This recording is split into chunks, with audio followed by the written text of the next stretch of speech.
Well, I'm ready. All right. Well, And I we're also live too. okay. Okay. I also recommend Goblins Everywhere, number 6 on the playlist. Oh yeah. Let's get some mood music.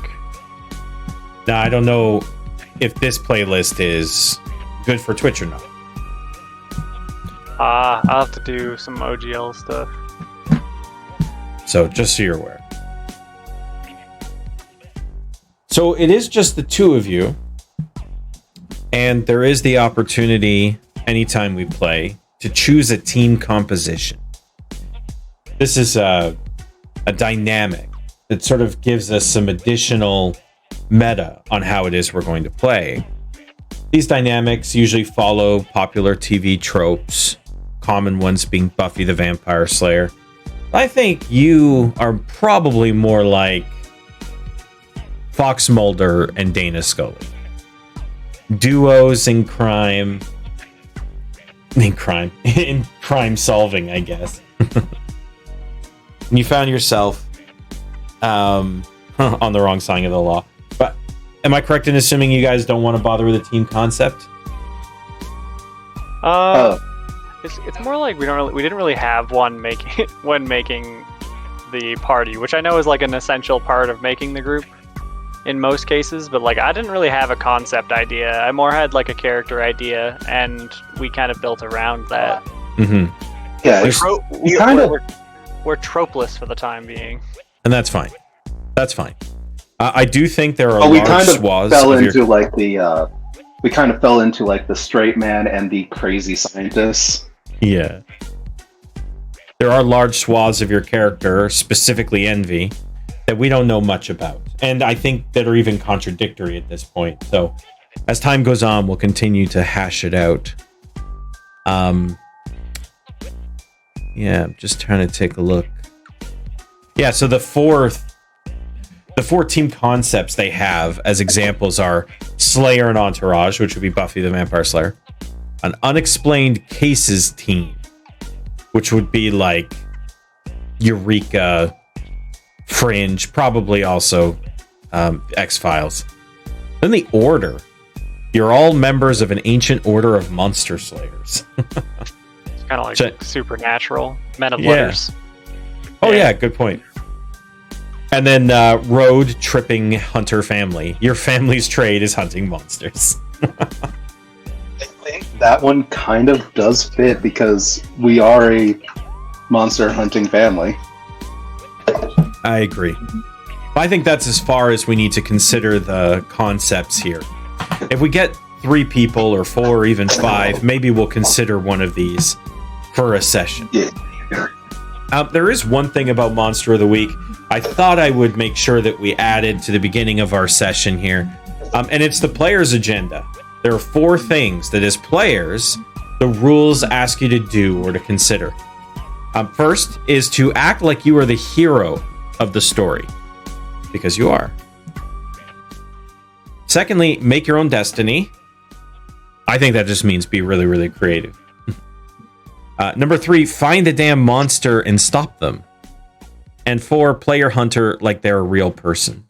And I strongly encourage you to embrace that last one. There are large parts of your characters which are almost inhuman. They lack emotional connection to anyone else. But you know what? That can change too. We're meeting lots of people, such as Agent Smith, who I told you is brutally injured and is fighting for her life in hospital. What else do we have here? Luck. I want to remind you that you also have luck. This is something that you can use to decrease harm, well, avoid harm entirely, or change any roll you make into an instant 12. Use them. They might have helped you last game with your terrible, terrible luck, Ellis. What was your character's name again, Ellis? Tobias. Tobias? Okay. We'll give you the opportunity to reintroduce your character, and I'll need to reaffirm some of the tags from your FBI group. But for now, we'll move on. You also, anytime you guys roll a 6 or less, you're going to mark your experience and level up as soon as you fill up your bar. And at the end of the session, we'll also get to mark XP as well. So why don't you guys recap for me what happened last session? Well, there was our introductory at the club when we bumped into each other. You said that you were having nightmares, and we had to figure that stuff out. We went back to your apartment. And then I want to say something led us to a shop across the street from your apartment because it was supposed to be like nearby that area is where we tracked you down. You were able to use some tech devices to find the energy that kind of led back to that location. Right. The psychic emanation. Yeah. Right. And so we were figuring out, should we go through the back door, through the front, and while we were figuring that out, some guy was being assaulted, so we burst in to stop it. No one was being assaulted. The front door was just locked, and the person you needed was inside. I believe, yeah. No, the guy was getting aggressive with the bank teller or something like that. Well, that is true. There were raised voices. Yeah. When we burst in there, he was in a confrontation with him. There had been some shouting for sure, and then the wall exploded, which I found really funny. Do you remember what happened next? We got in there, and then, once the fight had began, I don't remember what happened. He had summoned a minotaur, I want to say. Yes, there was an invisible minotaur creature which had appeared to defend its master. Master ran into a back room and furthermore into a large safe within that back room. And within that safe was an even smaller safe. And within that smaller safe was a strange sapphire toad, which was glowing, and the focal point of the psychic emanation. There was also a trap. I ran to follow him, a giant cage fell down. It did, and you were trapped within that cage for the majority of the fight. When you made it into the... What was it called? The safe, you then found that you saw the sapphire toad, and our buddy tried to make an escape, and you shot him in the back with a quicksilver bullet. Let's not forget that I got stabbed in the neck before that. You got stabbed in the neck. Well, bandaged it up, but still stabbed at the neck. Oh yeah, big time blood. And then the police came and arrested you all.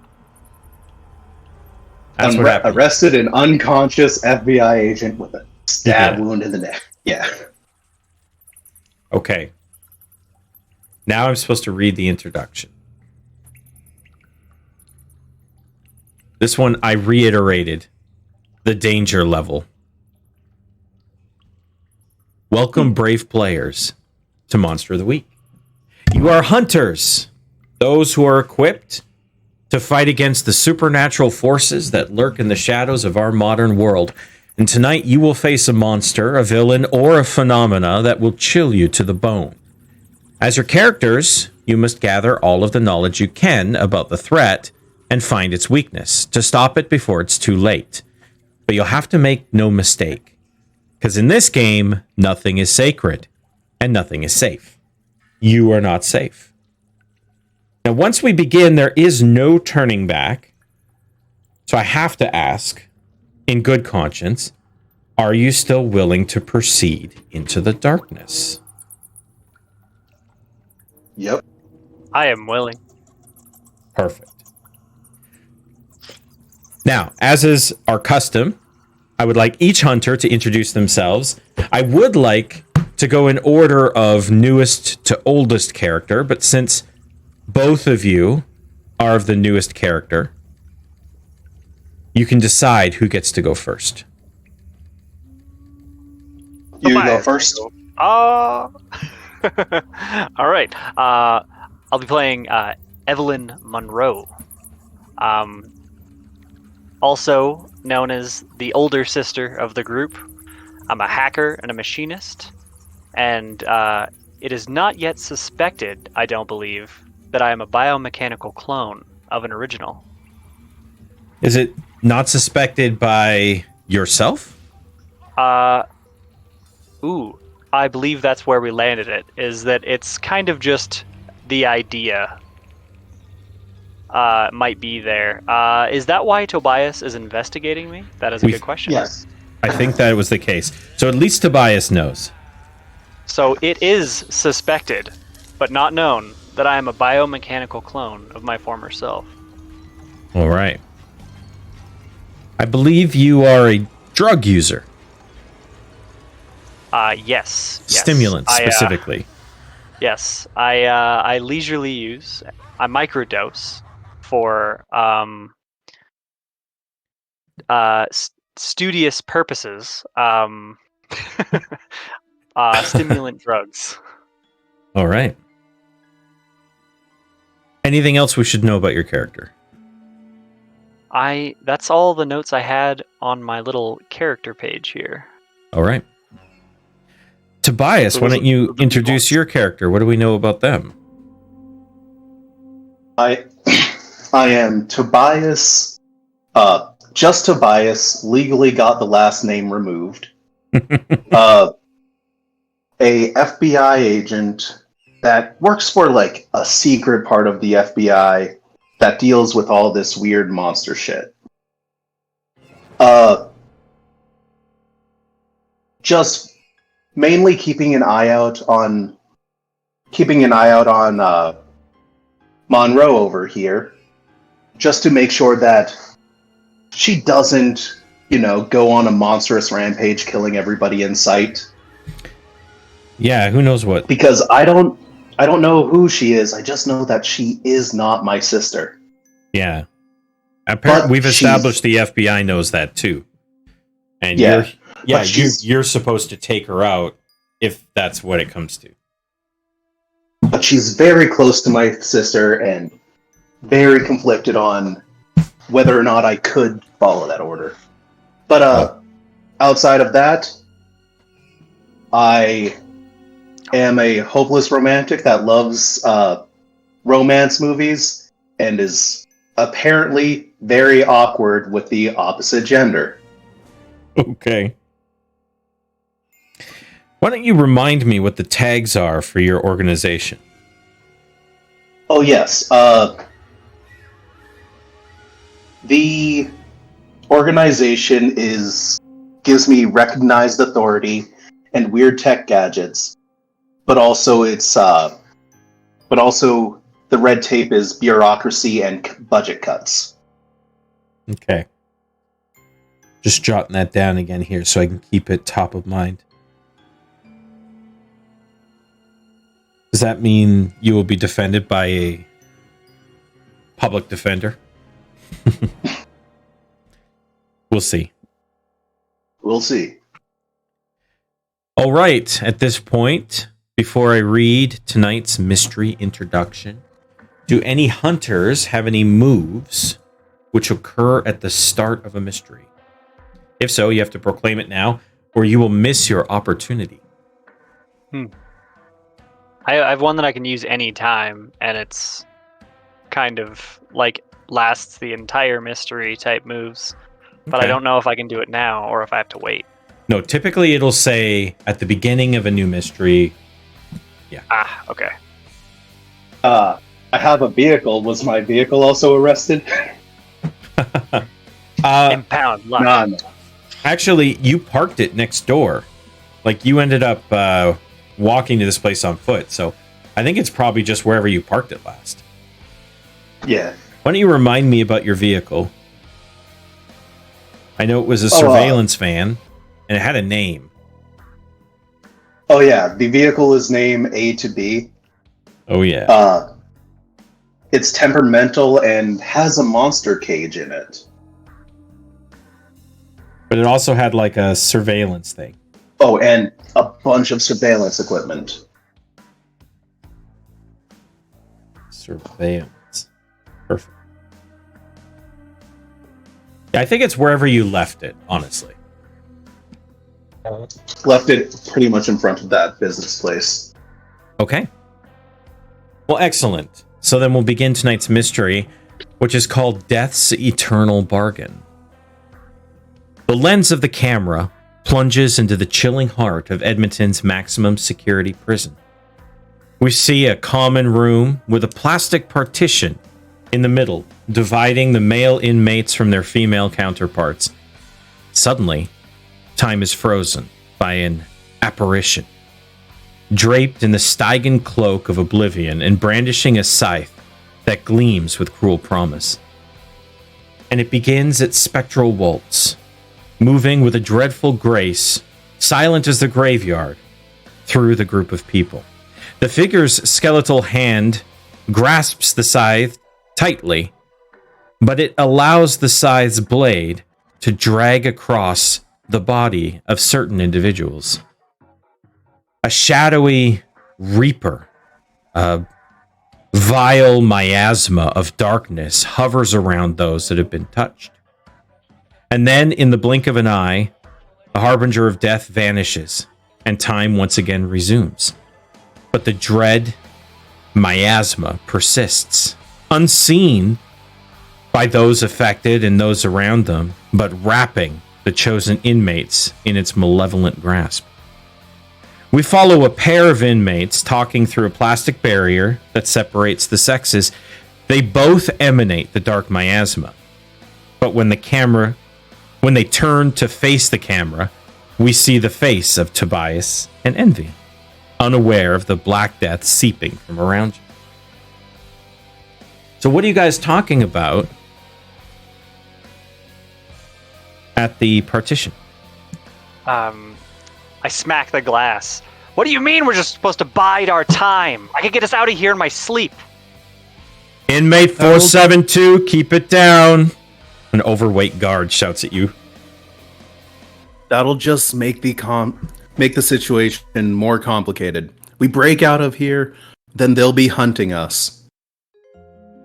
And just gonna say, we have a case for we were doing our job. There's no case for breaking out of prison.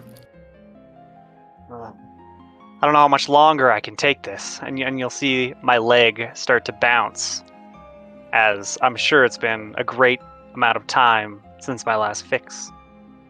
Couple days, definitely. All right, fine. Have it your way. Tobias pulls out his notebook, makes a small note, and then puts it back. I think right about now, a very petite and frail woman in a white doctor's coat shows up near one of the partitions further into the prison. This is not a prisoner, but a doctor, and a doctor that I'm sure Evelyn has gotten to know well. Her name is Dr. Stein, and she has been showing an inordinate amount of interest in your physical well-being. She's drawn many vials of blood and has had several tests performed. One was an X-ray. The other one, you're not sure what it was, but it involved an MRI, as well as some contrast dye. She's talking to a guard nearby, and you're fairly certain she's going to instruct that guard to pull you in for more tests. What do you do? I look over at Tobias. I'm telling you, if she asks for more blood, I'm gonna lose it.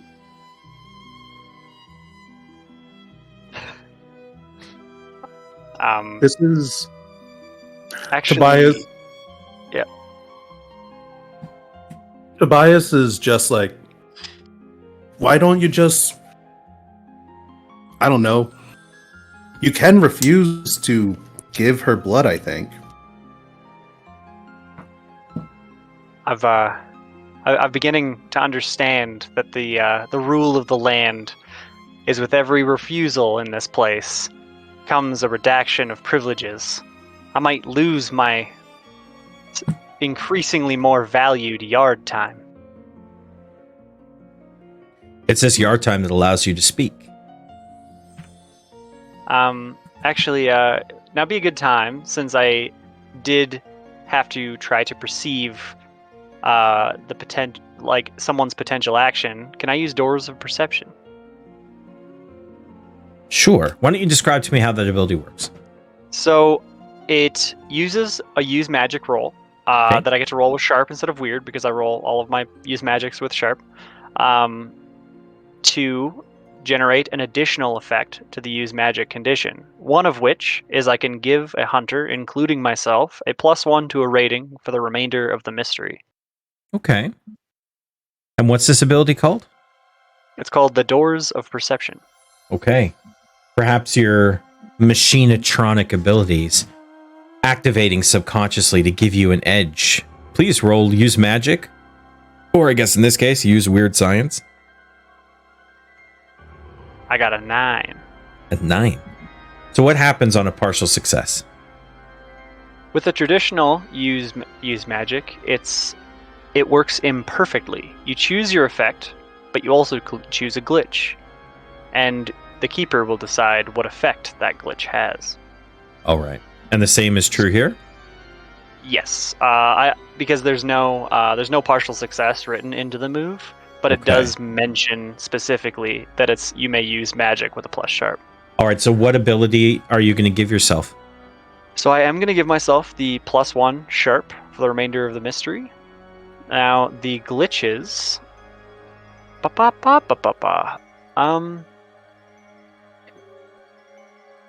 I will choose the fun one. The magic, so whatever happened to grant me this additional sharpness, will draw immediate, unwelcome attention.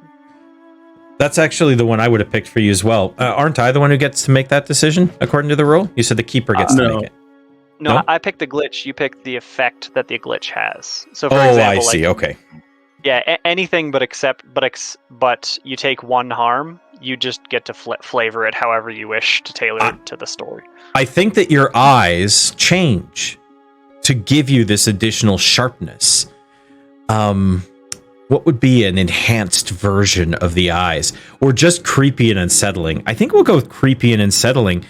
You blink a couple times, and Tobias, you notice as the pupils, the corona, and the whites of Envy's eyes all turn black. Again, like demons from Supernatural. Because we're going to be riding Supernatural pretty hard tonight.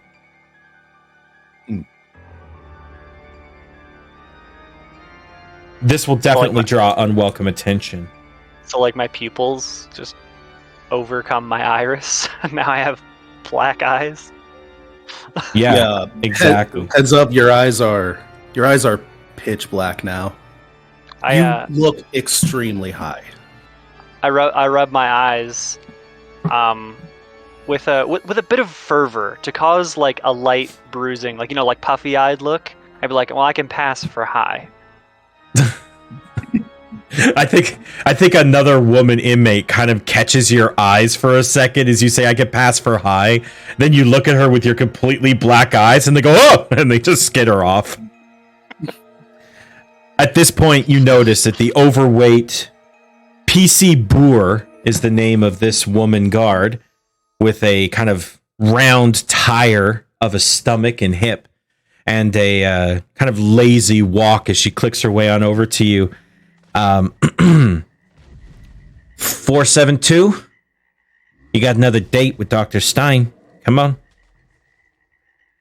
I would like to read a bad situation on all this. Okay, that's good. Yeah. Your professional instincts kick in. Yeah. Yeah, I think just as your sister bot is about to turn around and reveal to PC Boer, which stands for Private Corporal. That's the name of the guards there. That's a 9. So that's a hold 1, isn't it? Mm-hmm. All right. I guess. Ooh. Are there any dangers we haven't noticed?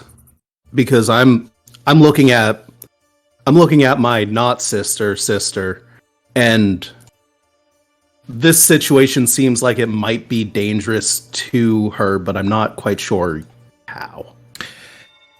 I think there is a danger that you haven't noticed.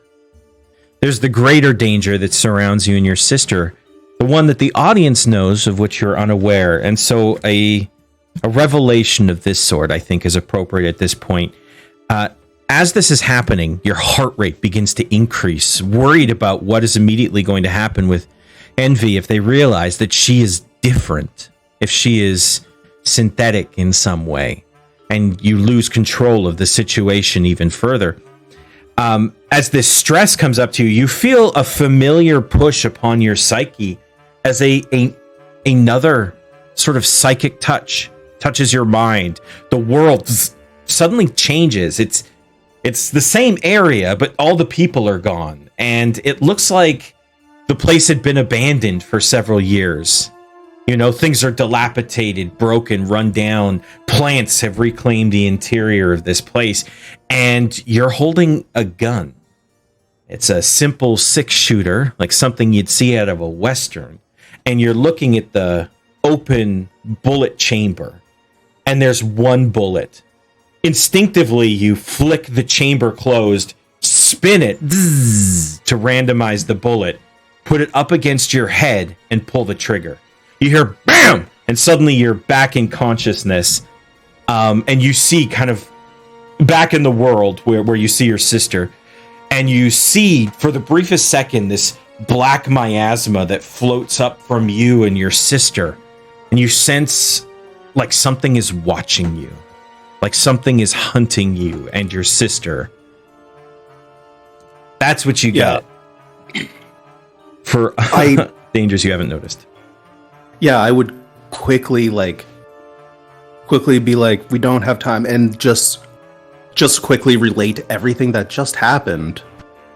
You just start shouting it all, like, I just had a vision, a gun, bullet chamber. Not loudly, okay. But like, okay. Tell me what Hushly, you say. Hushly try to convey like, there's some sort of weird presence here. Probably another thing that's watching us.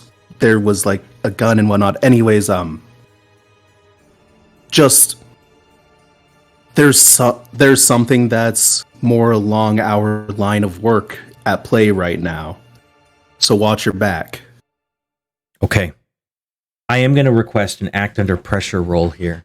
That's a plus cool as you try to do this while comported quickly before your sister is scooped away with other people hearing.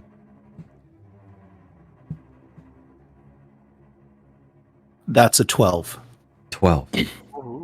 You get the full message. Just as PC Boer turns you around and says, come on, you got a date with Dr. Stein. She gets a load at your eyes and she backs up for a second, immediately reaching out for her baton, startled by the horrifying, unwanted attention that your eyes are giving her. She says, what the fuck did you do? 472, what the fuck is this? Careful, Private Corporal. This place has cameras. No shit, it's got cameras. Are you high? Did you fucking put something in your eye?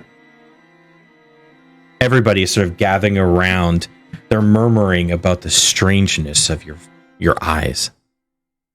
Has that line of questioning ever worked? Come on. We'll see what the doctor has to say. Let's go.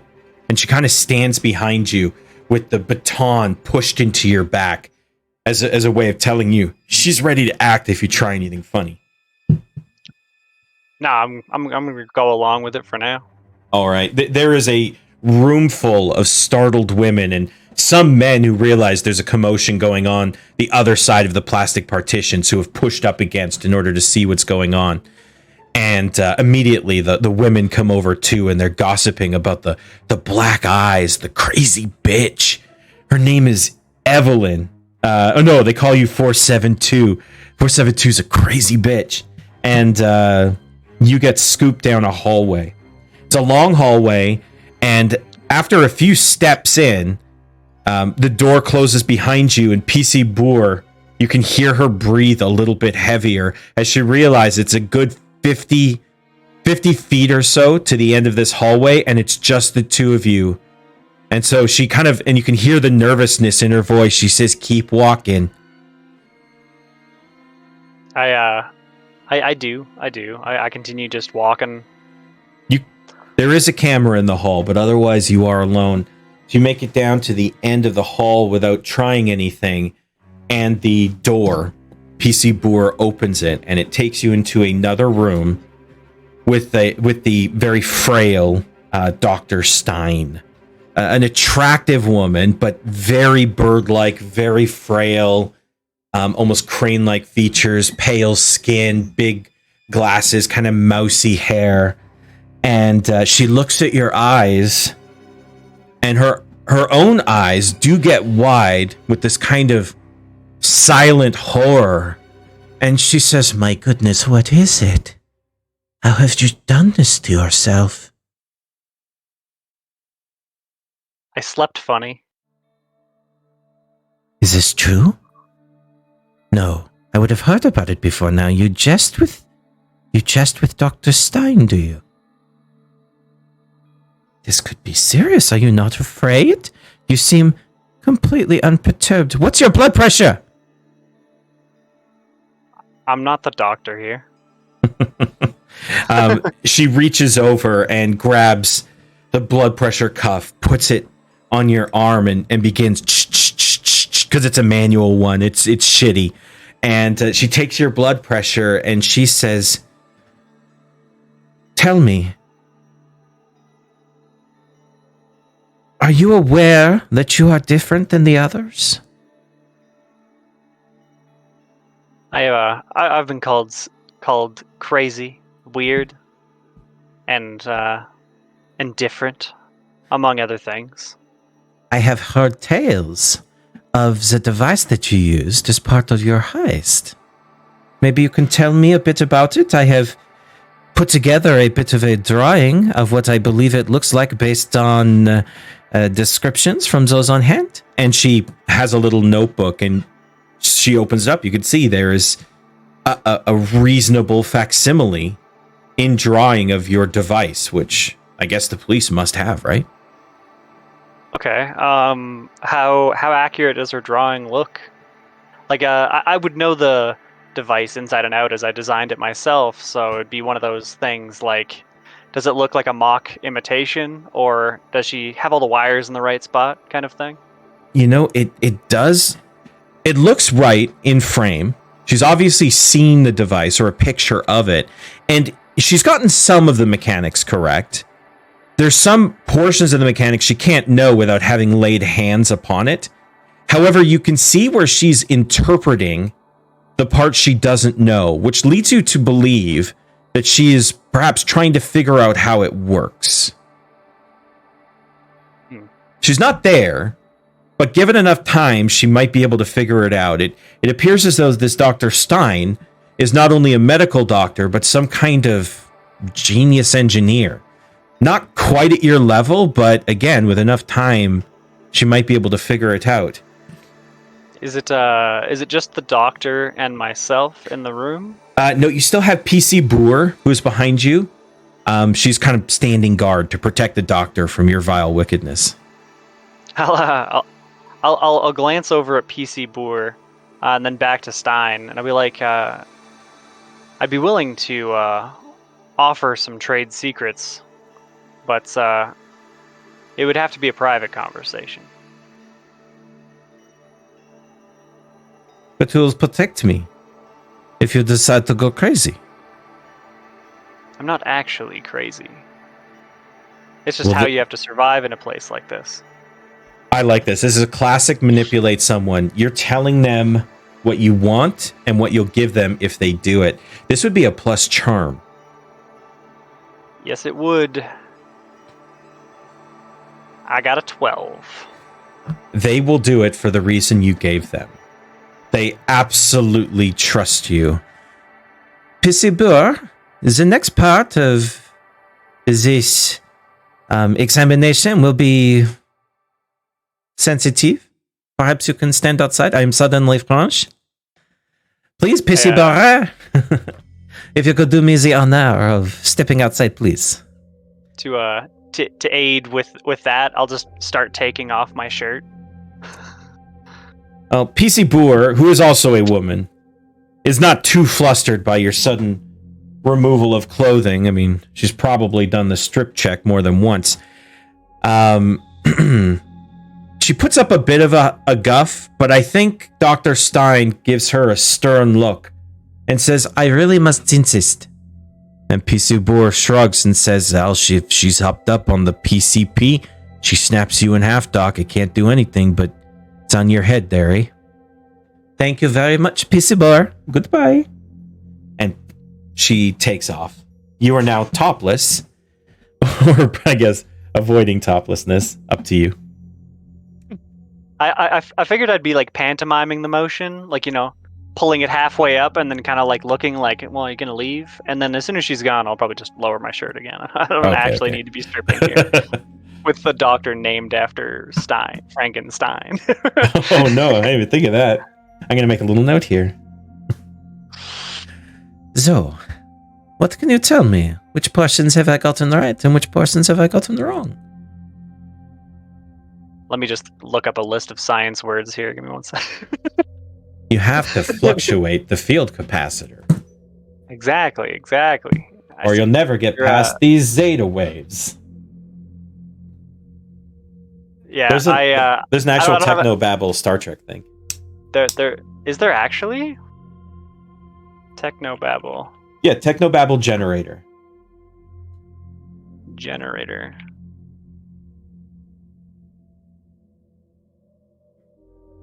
Oh my god, this is actually like a thing. Yeah. Generate more. There's a good one. So you notice how the control function here actually overheats purposefully overheats the anti-gravity defragmentator here. When it does that, it actually condenses space around itself. And much like a modern railgun, it then jettisons all of that harnessed energy forward. Her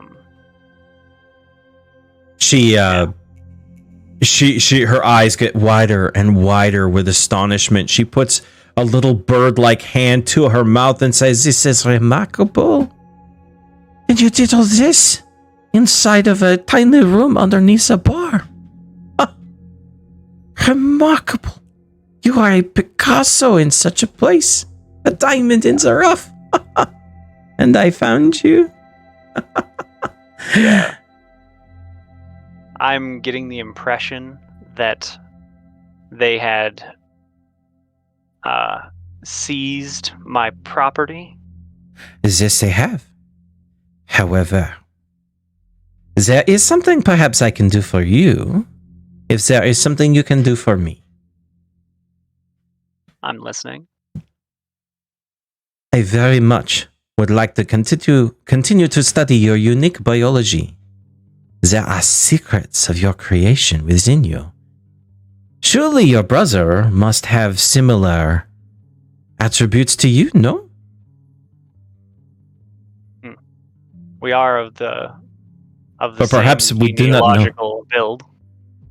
You do look very similar, I think. I've not had a chance yet to examine his medical records. They're on the other side of the partition, but when I do, well, I hope to find more interesting secrets there too. I think she kind of says, or she puts her hand out to you to shake. And she says, "If you help me, I shall help you recover your stolen, your misappropriated equipment. And whether you are in here or you are elsewhere, perhaps we can work together in the future, yes?" I had a lot of sensitive projects going on underneath the club. The rack, I think is what we called it. This is why it's so important that I free your items from police custody immediately. Okay. And what would you need from me in return? Just to study you. Just for you to share with me what you know, what you feel. Anything you know about the unusual, unique biological specimens that you are. Yes. Seems easy enough. It's becoming obvious that me not knowing I'm a clone is becoming an issue. Did you not know how special you were? Well, I mean, aside from probably the liter of blood you've taken from me and the MRI, no, I didn't know. And she holds up a mirror. She shows you your own face with black eyes. And she says, "You are a Picasso." And I think at this point we will cut.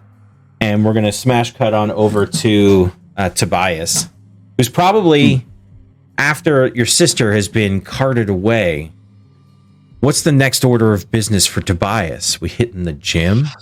Reading a book? Taking a poop? The next order of business is...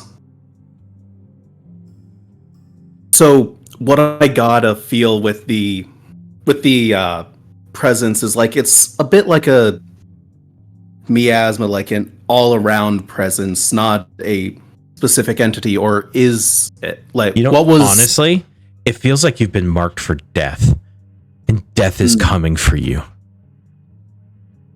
like Final Destination. Okay. I think the first thing that I would do is hit up the phone system. Okay. Try to get a call out. You are permitted a call. I would like to try and use the deal with the agency because I'm gonna call the agency's number. Okay. And just say and tell them like where I currently am, what's going on, what happened. Very redacted to not mention any supernatural stuff. Right. And you're checking in, requesting extraction. Requesting not extraction because I can also say like there's some interesting stuff going on in here.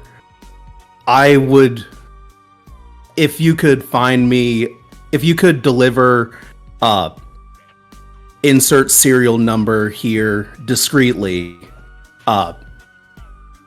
discreetly, that would be marvelous. And the specific thing is contacts that work as like seeing different things that aren't visible to the human eye.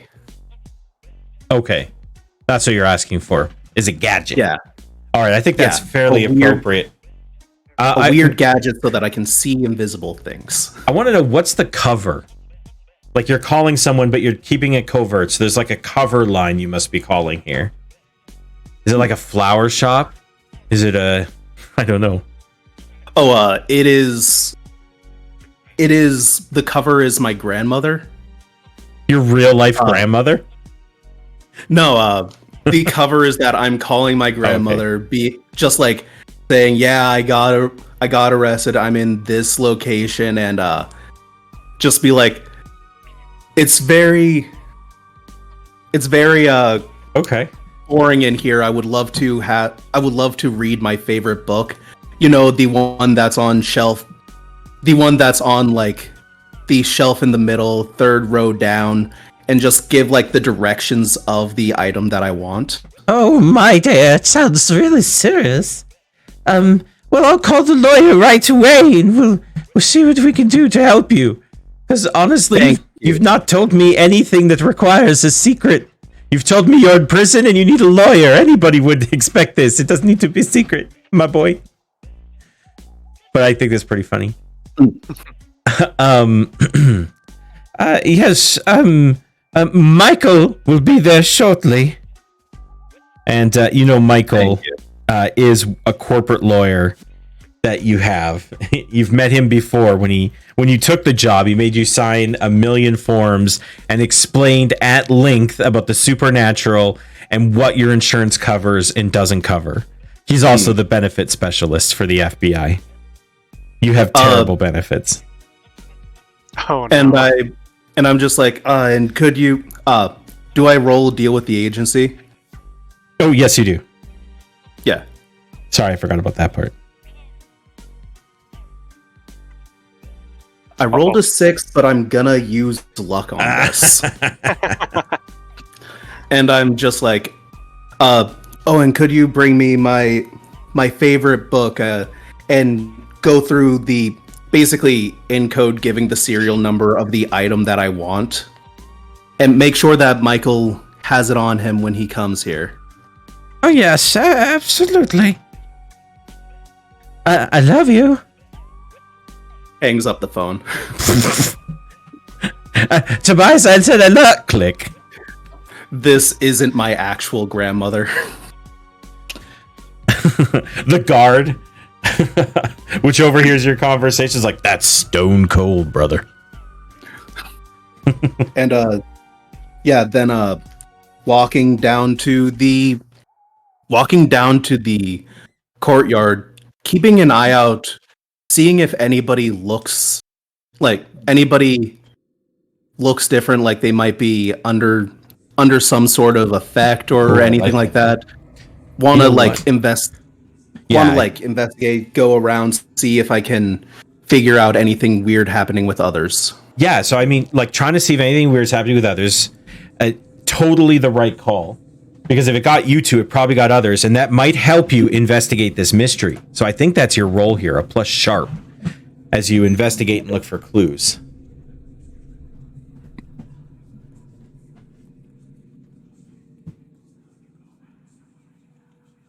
And that's a 13. A 13. Okay. So,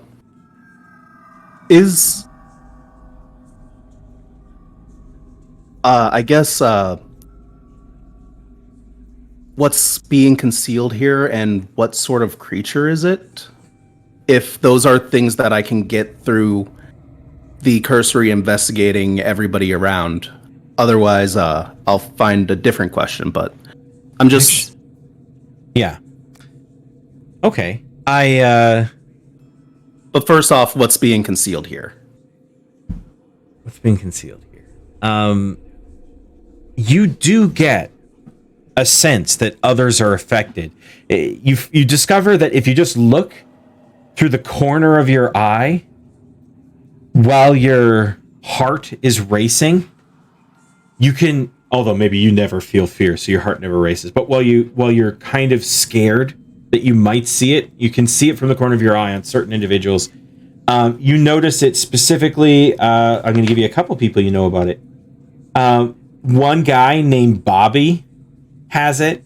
So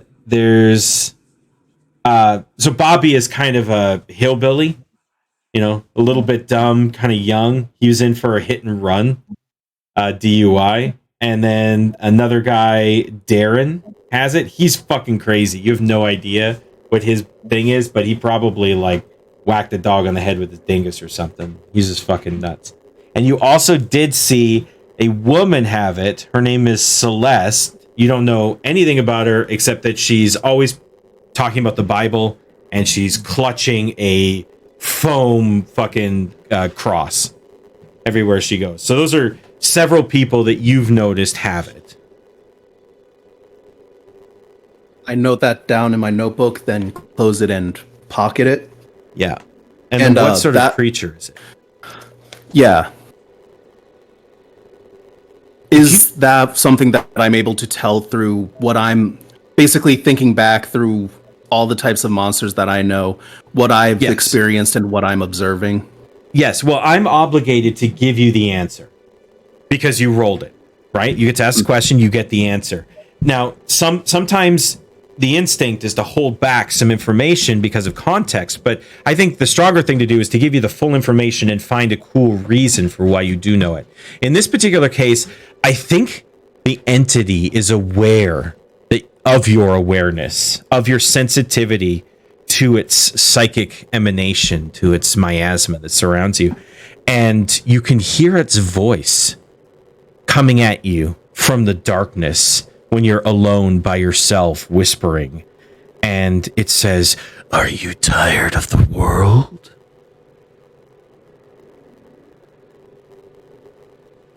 Tired? No. Of the war, the famine, the corruption. Death is everywhere, but no one seems to care.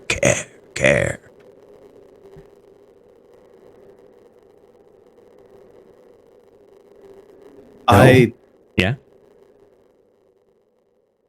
I open up my notebook, write down what he said, and say, "No, I'm not particularly tired of the world yet." Someone wants to kill you.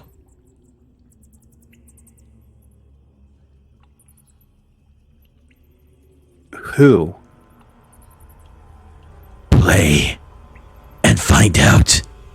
And suddenly, you're in that room again, the main room, but it's the future, right? It's overrun.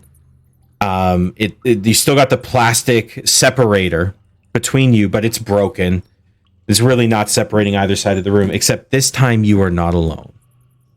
This time you are in the room with 14 other people and your sister. The three people I described earlier, Bobby, Darren, and Celeste, they're here, as are several others. Oh, did I say 14? I lied. There are 4 other people here. I apologize. So there's 6 of you total. All right. And you're also suddenly here in this future realm, this pocket dimension, this dream, it almost feels like. And you are actually here, Envy, not just like he's seeing a dream version of you. Oh, I'm actually here? Yeah. So I'm experiencing the shift, like I was pulled out of the doctor's office. Yeah. Yeah. So just as you were leaving the doctor's office, you walk through the door and it's like, you find yourself here. Well, this is curious. What did you do? In your ear, Tobias, it says, "Play.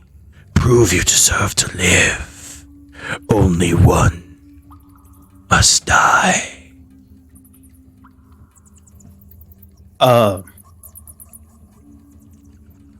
It wants us to kill one of us by playing a game. The rest of the group freaks out. Celeste is like, "What? What?"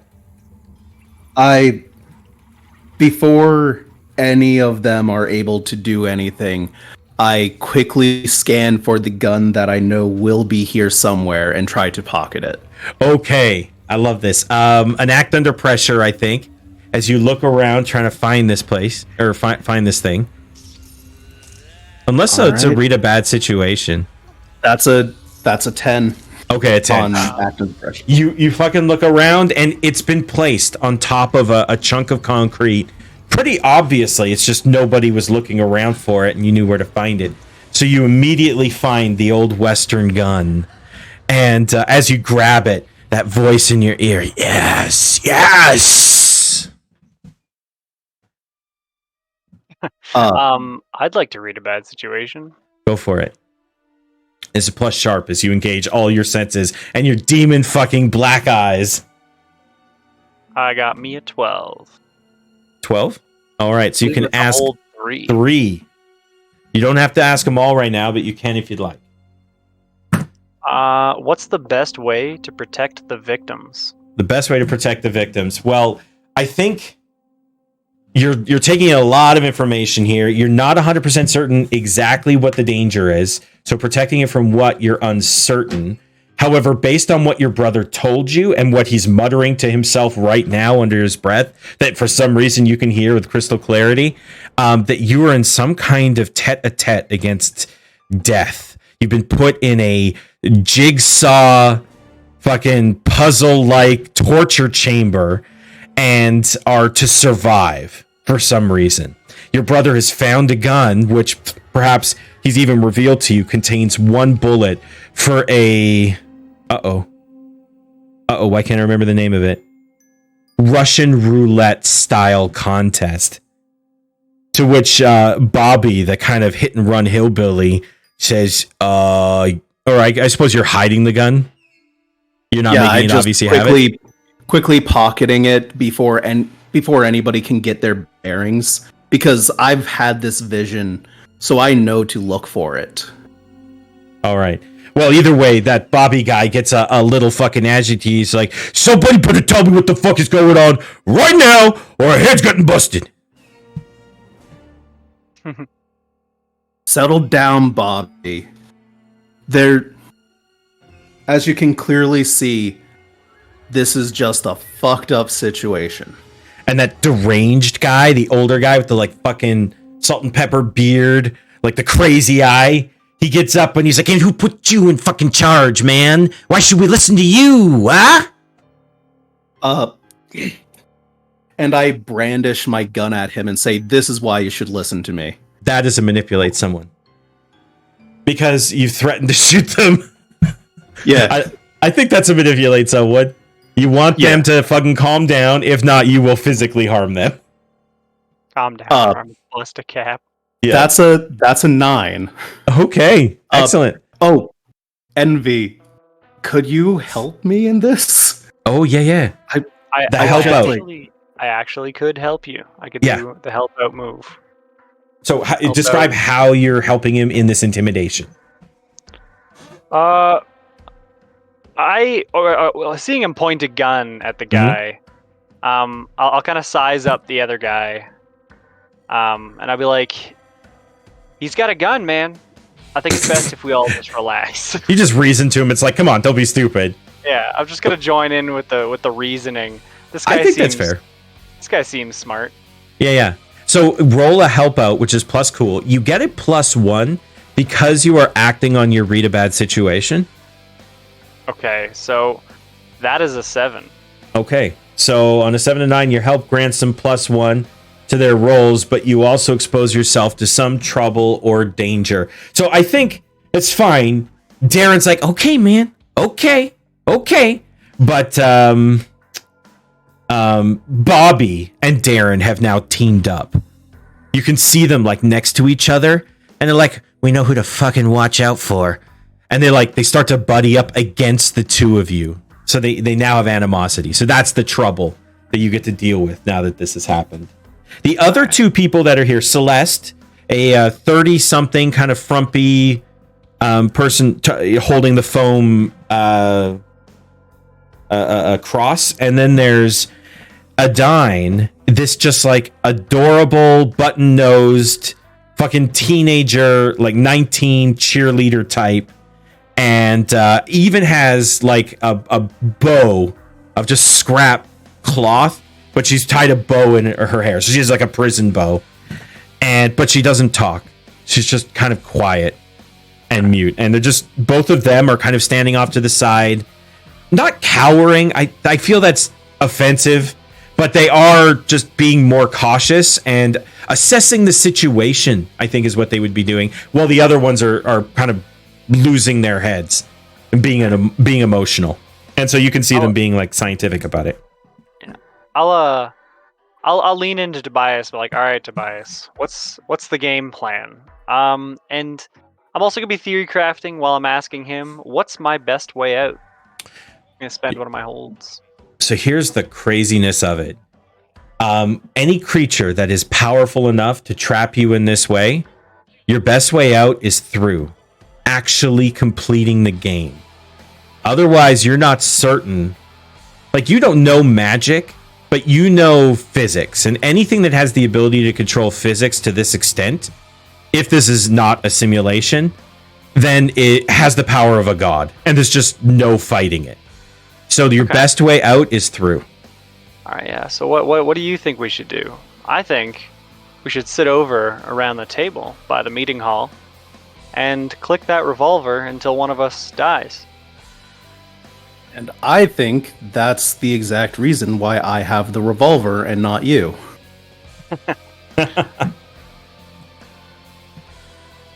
So what we're going to do, and I... Are you announcing this? Yeah. All right, Bobby and Darren. Very noticeably... Yeah.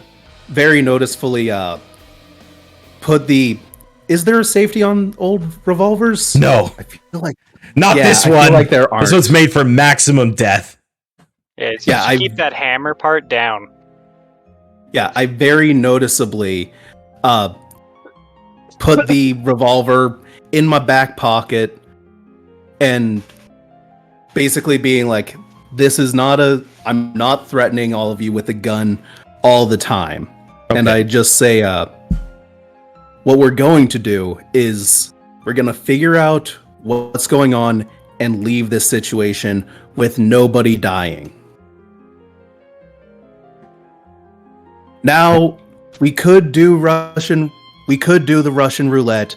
That's a terrible idea.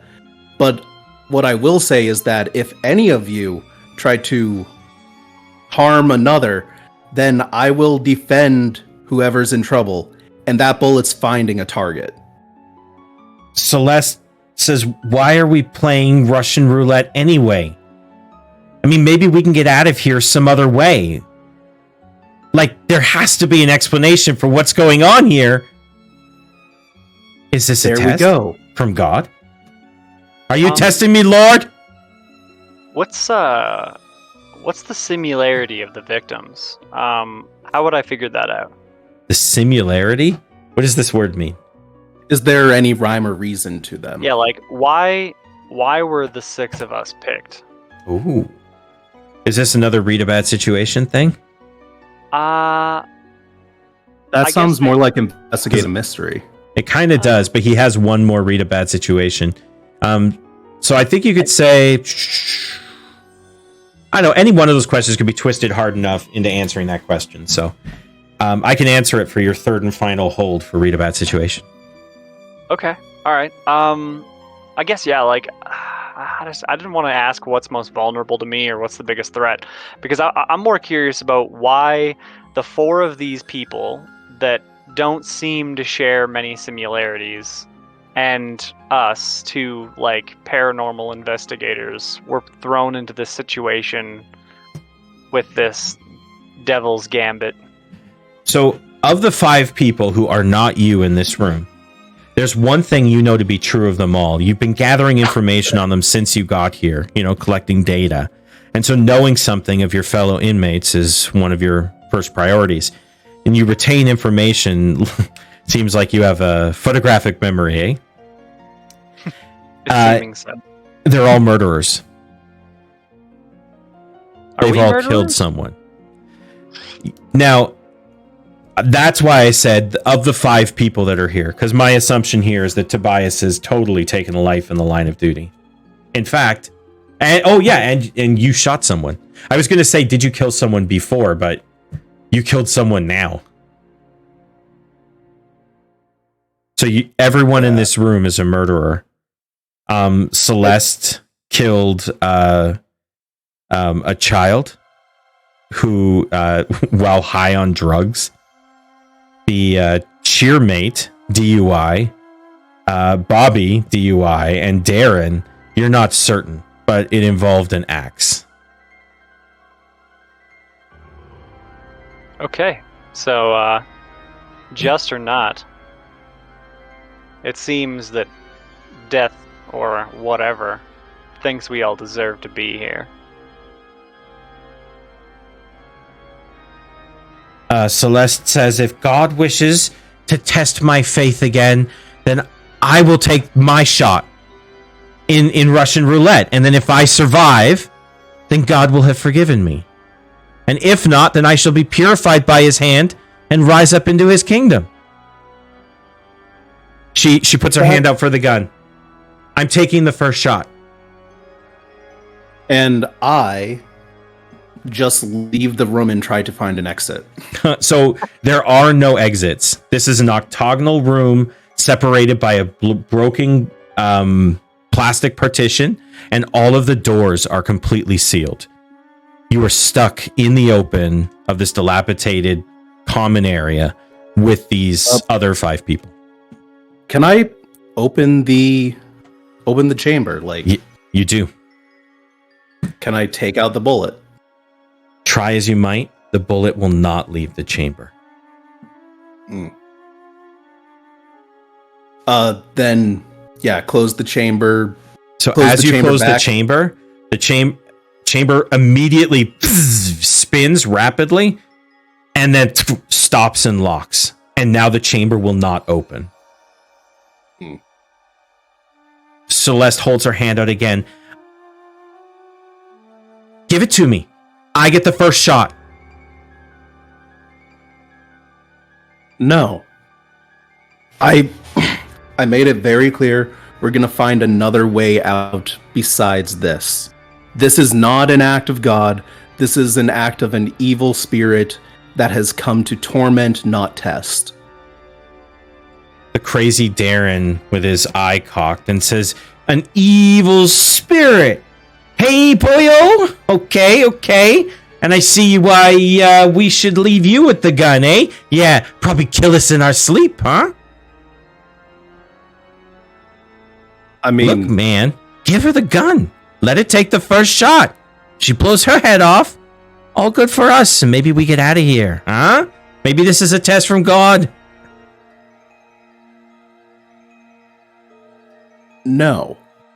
Anyways, I would like to pull Envy aside and just be like, all right, Envy, you're kind of smart with the whole, like, getting weird stuff where there's basically nothing. Do you think you could make anything out of... I look around trying to see if there's any bits of electronics in this room. No, there's not. Even if there were, it would be so battered in what appears to be like 100 years of neglect. Yeah, and Envy looks around, and then looks back, almost with an incredulous stare at Tobias. It'll be like, I've been telling you for 2 days we have to get out of here. I've been in that doctor's office as much as I've been in the yard, surrounded by tech, surrounded by possible chemical reactions that could bust us out of here. And now that we're in a gray room, probably controlled by a god, you ask me to build you something. Toby, you're unbelievable. The other people, the 2 girls and the 2 guys, are starting to cavort and also group up and talk. And they keep glancing furtively towards your direction. It looks like mutiny is fomenting. A lot of nodding in agreement is happening over there. Okay. If that's the case, then I'm saying this to Envy. If that's the case, then I know of a couple of things that we might be able to do to get us out of here. Or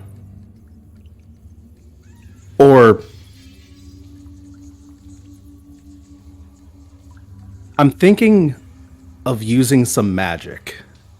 Okay.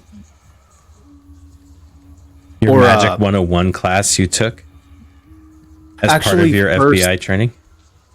Actually, first, we're currently inside of this thing.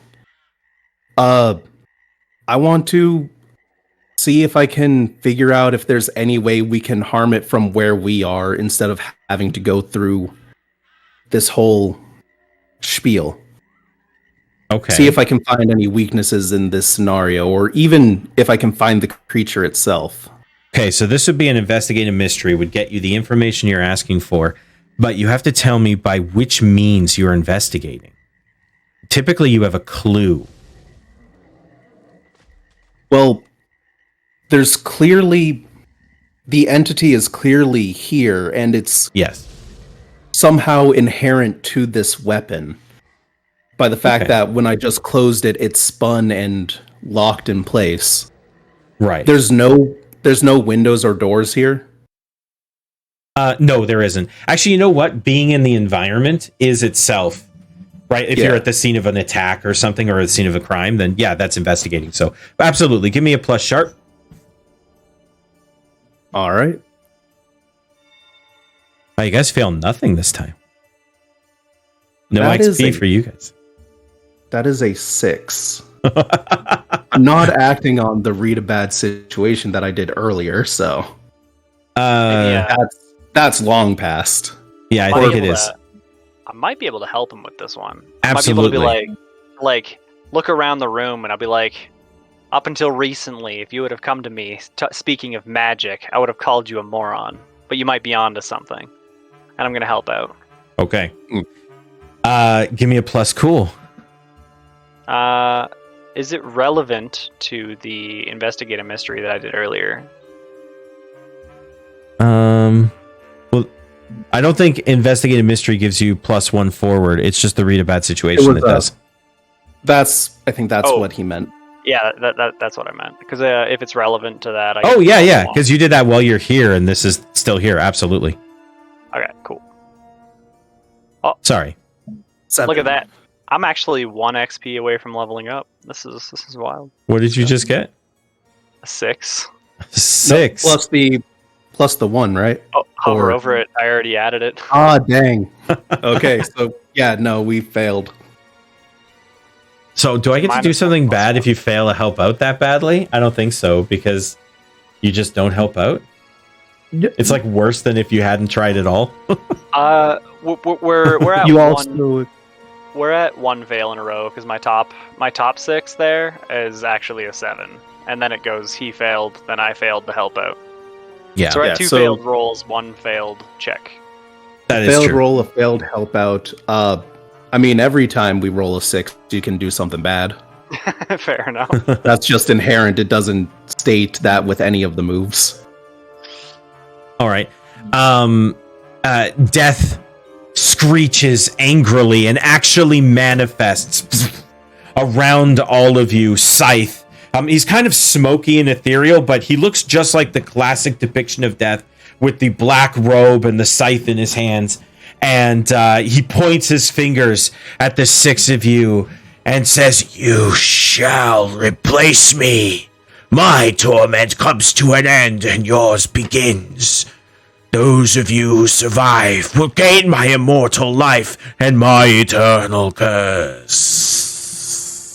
I point the gun at him and pull the trigger. It won't pull. And this is where the -6 comes in and says, "If you shall not choose, then I shall choose for you." And you find that your own arm locks up and the gun gets put to your head and you pull the trigger. I need you to roll a d6, please. Wanting to avoid a 1 because that's the shape of a bullet, right? No, actually, I roll a d6 here, and if we match, you get shot. Okay. All right. That's a 1. Wanting to avoid a 1. 'cause it's You the same. hear click. I'm glad that you didn't go with what I said because I rolled a 1. That's pretty funny.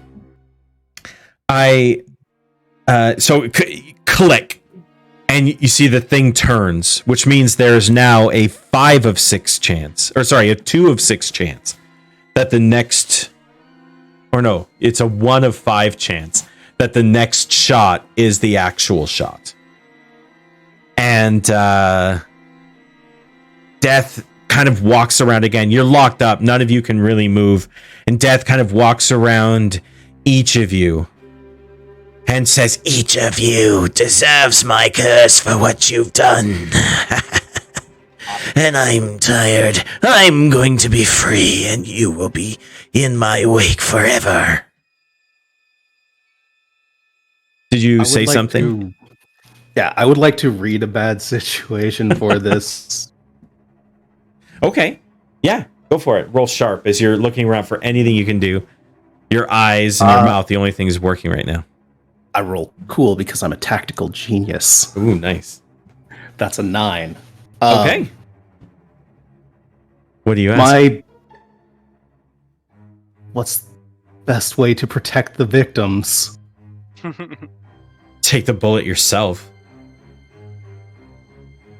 That's the best way to protect it.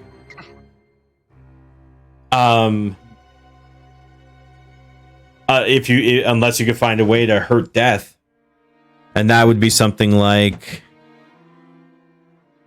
Oh, hold on here. What's vulnerable to me? Biggest threat? No, I guess yeah. Okay, would be to hurt death, and see if you can kill death in this case. Now, death seems to be a spectral creature, and because you get to sort of know now how to hurt death by being able to protect these people, you get to rely on training that you have had. So you did receive some training in what you believe were mystic arts. You believe that whoever wrote the training might not have actually seen a ghost before and only read about them, or had just watched too much Supernatural, because they say salt. Salt is very like painful to ghosts, like rock salt, or you can trap them with salt as well. You think you might be able to do the same here. The problem is there's no salt in this room. But if you get through the game, maybe he'll let you go. Because only one person's supposed to die, and that means that this can't be the end of the game. Because, he's only going to kill one. There's still 5 of you. He has to kill the rest before there's one left. And so maybe you'll have the opportunity to get some salt later or something. I guess that's not protecting the victims here. You know what? Then we'll say that as the rocks crumbled and whatnot, that water come in and there are salt deposits on the stones near you. And death kind of releases you and says, "Play my game!" So you're all free to act now. But he's shouting at you to play his game. He looks at you expectantly as though you're to give the gun to one of the next players. I'll grab the gun, spin the chamber, and I'll be like, "Now I don't believe in God, but if I become a ghost, I can confirm it for you," and I'll pull the trigger. All right, now you roll d6, and I roll mine twice. Well, was he able to spin the chamber? No. Oh. The chamber does not spin. Whoops. 5. A 3 and a 2. You are not shot. I should check if statistically that is the same as 1 and 5. I pointedly hand the gun to the religious lady. She looks at it, because now two have been confirmed empty, which means there are 4 left. There's a 1 in 4 chance the bullet is in this next one here. I will while Envy Evelyn was taking the attention, being dramatic with it, I would have wanted to stealthily scoot over to the salt deposit. Yes. So absolutely. And, I think maybe you can get like a salt fucking jagged shard. Yeah, let's go. Big ass calcified salt. Do it. Salt knife. As soon as I have a solid piece of salt in my hands, I would like to attack. Oh wait, I would like to go up to Envy, and say to Envy, no, and grab onto the gun, salt in one hand, and stealthily hand the salt over to Envy and say, we aren't gonna involve them in this, and take the gun. Basically, do Oh. a stealth swap over to Envy. Give Envy the salt knife. Okay, I thought he gave it to Celeste already, the gun, and said, "Here, go ye God's angel" or something. Yeah, I basically wanted to step in front of Envy while she's hesitating. You know what? I think an act under pressure would be appropriate, and if you fail, then she'll get the gun instead of you. She'll have grabbed it, and then if you still want it, you'll have to take it from her.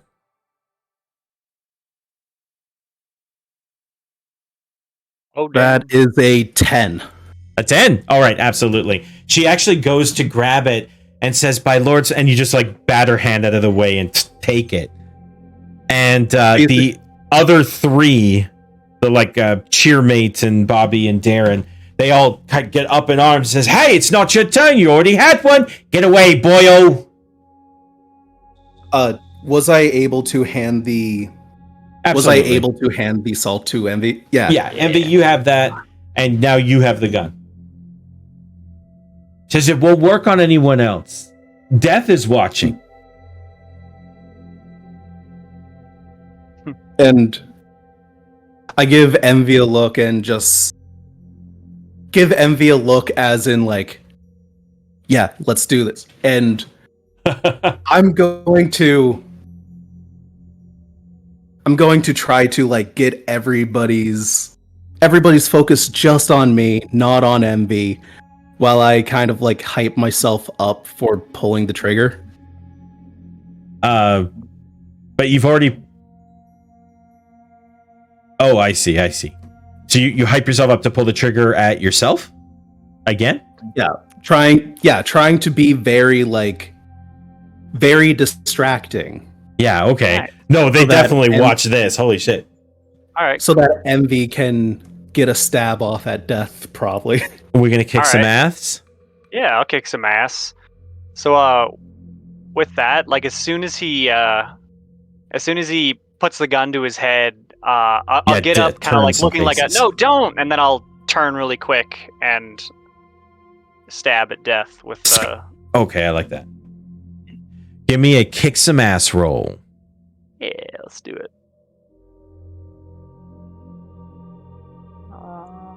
Okay. Oh, I got a 12. 12. Great. So on a 10 plus, okay, no, sorry. On a 7 plus, you do whatever you're inflicting harm on each other, and the amount of harm is based on the established dangers in the game. So what is... Oh, this would probably just be a 1 or 2 harm. And then they do harm against you with their spectral scythe. However, because you got a 10 plus, you can add an additional effect. You can either do an extra harm.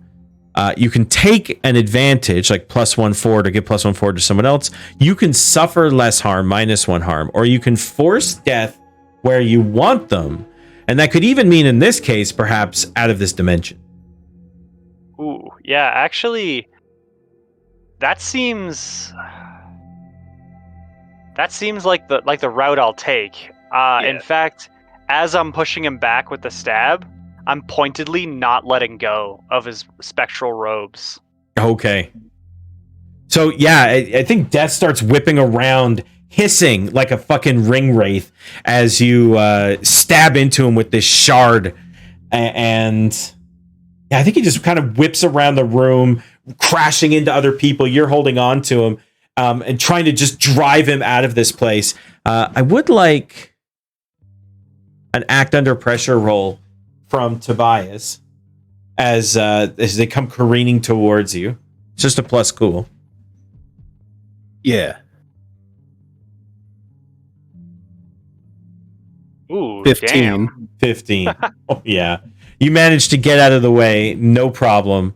So I think by the time all is said and done, you have finally convinced Death to get the fuck out of here. The room dissipates, and you're all suddenly back where you were when you were sucked into this nonsense to begin with. Death is not dead. He was not trapped here by a ring of salt, but he did flee. Now, you did some harm to him, but he also did some harm to you. you have a massive stab wound from a scythe through your side. You have 3 harm. Oh. Yeah, and you see everything kind of get woozy for a second as you notice the extent of the wound that you have. From PC Boer's perspective, you just suddenly exploded blood out of the side. And she goes, "What the fuck?" And she kicks the door open to Dr. Stein's office that you just stepped out. And Dr. Stein starts cursing in both German and French because that's her accent. And starts stitching you back up as fast as she can. You actually get first aid. So you're back down to 2 health, or 2 harm instead of 3. And you were stabilized and not bleeding or anything. Right on. I wasn't quite unstable, but I was 1 away. Right. There is something else. The wound, it burns in an unholy way. And you feel a kind of pain that you're unaccustomed to, if you're accustomed to pain at all. I think, yes, I need an act under pressure roll from you as well. No. This is a plus tough. I need a plus tough from you. Okay, just a straight tough? No. Yeah. Okay. Ooh, I got a 10. A 10. There is some kind of malevolent, perhaps poison, on the tip of that scepter. You managed to resist it. Whatever coldness was seeping into your body manages to be enervated away under Stein's amazing care. And you have stymied death for now. As Stein is turning away with her stitch kit, feeling happy with her work, I'm going to catch her by the sleeve. I'm going to say, I need to make something. Her eye and I need your help. Brow perks up. What did you have in mind? This is very intriguing. Did PC leave? As you're looking over at PC, Stein says, "Get out!" And PC just fucking shrugs, covered in your blood, by the way, and says, "I'm going for a shower," and leaves, slamming the door behind her. I need to make something. I need to make something that can capture death. Bullshit. Bull merde. I would say kill altogether, but I don't know what that would do to the status quo. And also, I think you, as well as I, could benefit from getting a little closer to such a specimen as the Grim Reaper himself. You're not lying to me, are you? Roll to manipulate someone. I don't lie. You want her to get you materials to build a machine, and in return, you will introduce her to death. You know what? Luck. Okay. That's a 12. When you mark luck, you trigger your playbook's luck special. Oh, what is it? When you spend a luck, some gadget or machine near you will do something weird, malfunction, break down, or explode. Okay. I think all of the diagnostic tools suddenly turn on, as though your robotic mechanical Wi-Fi is kicked on and activated every device. We're talking every lamp, every weird thing that goes in your ear, every laser device, the eye checking machine turns on, the monitor to her computer, every device turns on in this surreal display of your interconnectivity to the world in this bizarre way. And she literally falls to her knees, weeping, and says, "I found you. Picasso, share your secrets with me, please. I will get you anything you want. I will be whatever you need. Just never leave me, please. What do you need? And what kind of machine are you hoping to build?" Well, I stand up, I look at the MRI machine, noticing how some people can call this science, spinning magnets around to view the inside of a body. Pathetic. And I'm going to start I'll like lay down on the table, and then I'll start to dismantle the underside, collecting the magnet from the MRI machine. um, and then saline is salt. So I'm basically going to be trying to make some form of like saline as the ammunition, like magnetic powered like rail gun that fires saline into like such force that the water particles act as laser. Oh my god. And with a large enough amount of saline, yeah, you could probably cut through walls. Because you're able, yeah. I remember when I was a kid, we went to IMAX and we saw this documentary on the Titanic. And they go all the way down to where the Titanic is in this little submersible. And they say that if there's even a pinprick in the hull, that the water that comes through would slice a man in half. Oh, yeah. Yeah, like that's the kind of pressure we're dealing with. And if you're talking railgun pressures, yeah. So you create a handheld saltwater firing railgun. I think there's a role to do this, but she gives you everything you need. That's weird science for you. All right, what it is. That's my replacement for that's my alternative weird move. Okay. Please roll weird science. Plus sharp. Let's go. Oh, a 9. Okay, so you pick one requirement, and the keeper picks another one. The keeper. Okay. What requirement are you picking? I think because I have someone there to help me. Yeah. I will call upon her help in some way. I'll need help. Okay, so it's a 2-man machine. It takes 2 mad scientists to work it. And then I can't to create it, because I've captured the device the way, I I want it. I see. Then what are the other sort of requirements that it could be? I don't have that pulled up.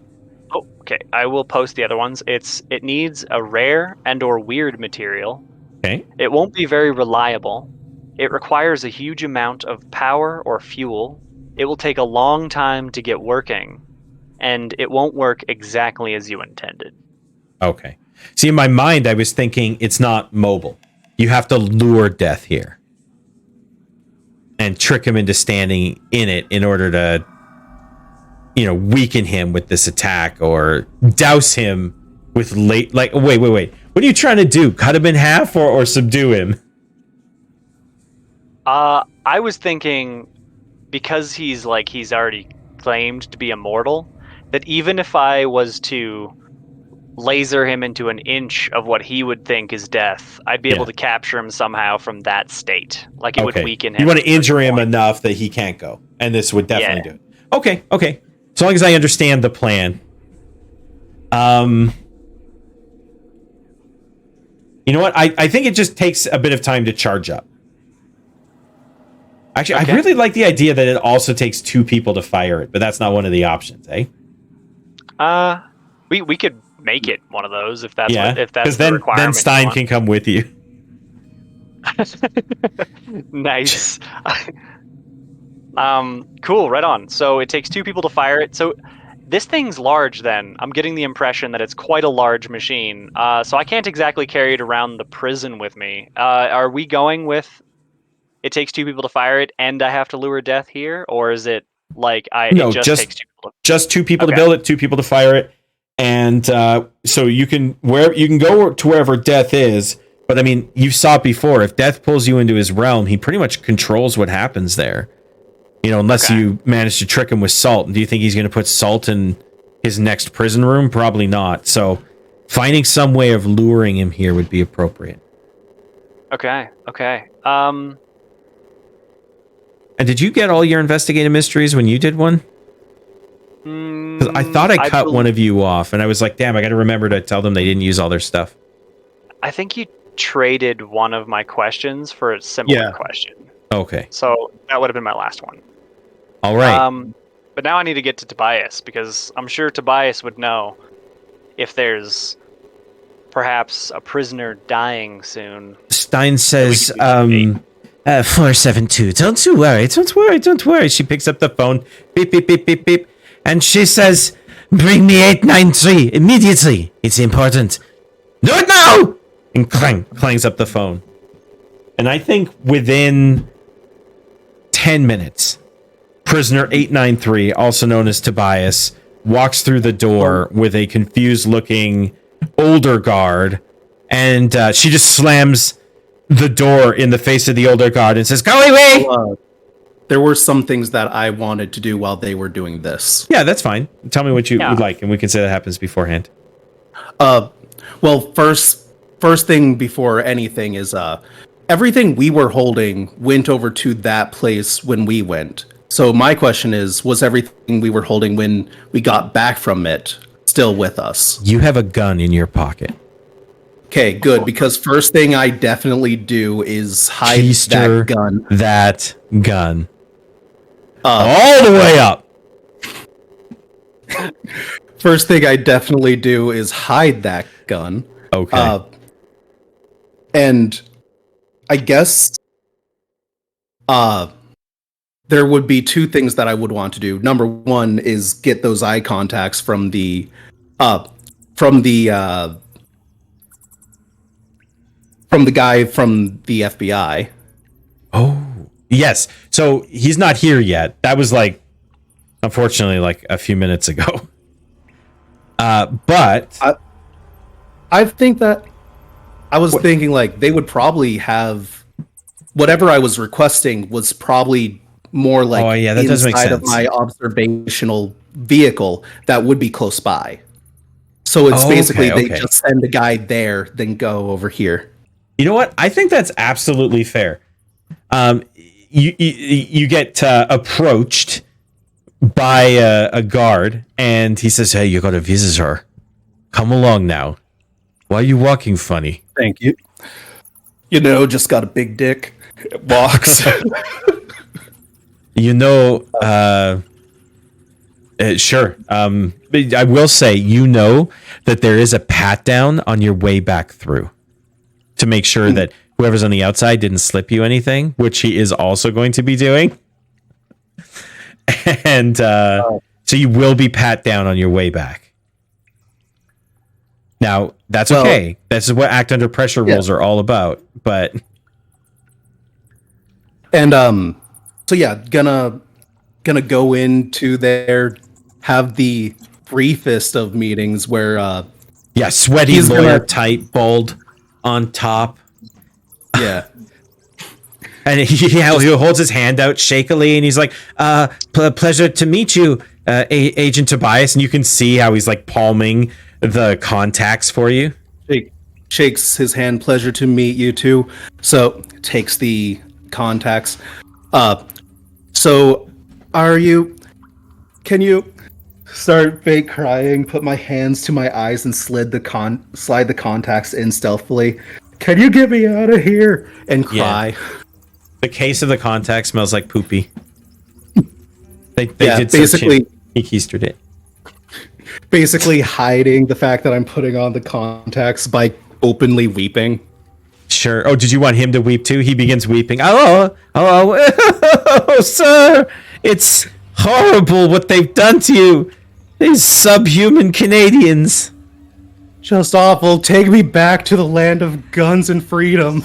Although poutine's pretty good. I did have some poutine here. It's even not bad, actually.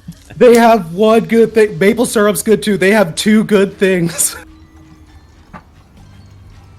I hear they're bordered by 3 oceans. The only the only country in the world where that's true. Have a very fake elaborate breakdown just so that nobody can see me putting in the contacts. All right, you put them in and you immediately see the miasma around you. Hello? Can you hear me? Oh, yeah. I immediately see the miasma around. I thought that you stopped, but that's just because the playlist stopped for me. No, you see the miasma around you. You don't immediately see death, but you know that fucker's here somewhere. Yeah. And just do the thank you and leave the meeting. Basically, just try to be brief and avoid them seeing my gun on the way out. Yeah, so this one's going to be tough. I just want to know what you think is the best way to hide a gun going through a not strip search, but a pretty thorough pat down. What's your ballsy way of hiding this gun? Ballsy way of hiding this gun. Yeah. How large of a gun is it? Well, when I say the 6-shooter, I'm probably thinking like the typical Westerns. Let's look at this. Typical Western 6-shooter. Let's see what it says. Colt Single Action Army. This here, give me a size. 7 1/2 inches. It's a long gun. That's the original length. Yeah. Of just the barrel. I apologize. The full thing is 13 inches. Okay. That is marvelous because my guy has a size 13 shoe. Oh, good. You're hoping they don't check the shoe this time. Yeah. Okay. Gonna hide it in my shoe, and that's why I was walking funny. The most ridiculous place to hide a gun, so they wouldn't check for it. Yeah. Okay. Well, sometimes guards get sloppy if you get chatting with them. Until you walk in there and you got the 2 guards and they're like, "Oh, look at this. It's fucking 893. I heard your sister used a ray gun on a building, eh? You got a ray gun there, bud?" All right, you know the drill. Turn around, arms up. Do that weird squat thing where you put your butt out and we're going to fill you up, me and Carl here. Come on. Yeah, I get you. And go through. Let me just roll act under pressure. Yes, plus cool. They give you a little pat down, looking for weapons. Through a series of careful body muscle flexings. Oh my god, that is a 6. Oh goodness. Now, I'm just wondering, like, Ooh. Yeah, can I help out since I have someone coming to get him? No, you have to be there. Stretch. You can't give it through an NPC, but if you don't use luck, I know how we're going to play this. ooh, is it? I'm just wondering, like, how bad is it if I don't use luck? Probably, that would probably be pretty bad.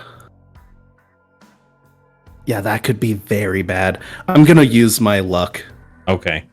Wait. Actually, no, I'm not gonna use my luck, and I'm gonna level up. Oh, nice. Okay. Do you want to tell me what ability you get before I tell you what's going to happen? Or what move you're taking when you level up? I'm gonna take another move from the professional.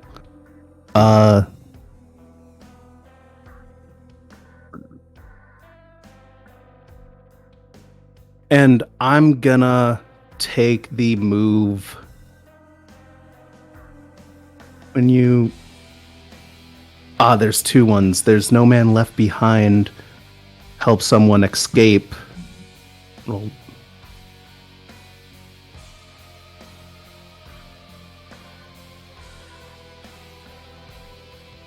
Okay. So I think maybe Battlefield Awareness. Okay. That will give me a... Battlefield Awareness would give me a +1 armor on top of whatever I get from my gear. Okay. Which could make it a 2. Or I could get No Man Left Behind, where in combat, when you help someone escape, I can roll sharp and get them out clean. Ooh, nice. That's an interesting one, given that you're in prison. Yeah, I think I'm gonna take the No One Left Behind. Okay. All right. Here's what I think happens. You're not the only prisoner here being checked out after they're done. I think there's another prisoner here, and I think it's Celeste. The celibate one. The 30-something, kind of plain woman who loves Jesus and was with you in that liminal space. And perhaps she noticed you were walking a little funny, and so she was right behind you when you left. And after she was done being patted down and noticed you were being patted down, she leapt for your foot. Carl and the other guards in this place, the other PCs, momentarily confused by what happened, she wrestles your shoe off. She grabs the gun, to which all three guards at the exact same time say, "Oh, fuck!" But she pulls the gun, points it not at them, but at herself, and says, "Bless me, Lord." And she pulls the trigger. And I'm going to make a roll, because there is a 1 in 4 chance that she shoots herself. And you hear click. Everybody just freezes for a second. And sorry. I am shocked. Yeah, the room freezes for a second. So you get the opportunity, if you would like, to react before everyone else, because you have combat training. So what do you do in that pregnant pause? I guess first thing I would do is I would run up and grab the gun, and as fast as possible, can I open the chamber of the gun and take the bullet out? It will not open. Then I will grab the gun.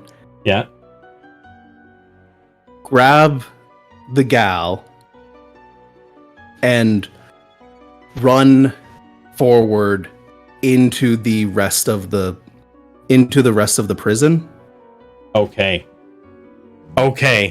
You grab the gal, Celeste, by the hand, up off the ground. You start running, and the guards take a moment before finally clicking as to what is happening around them.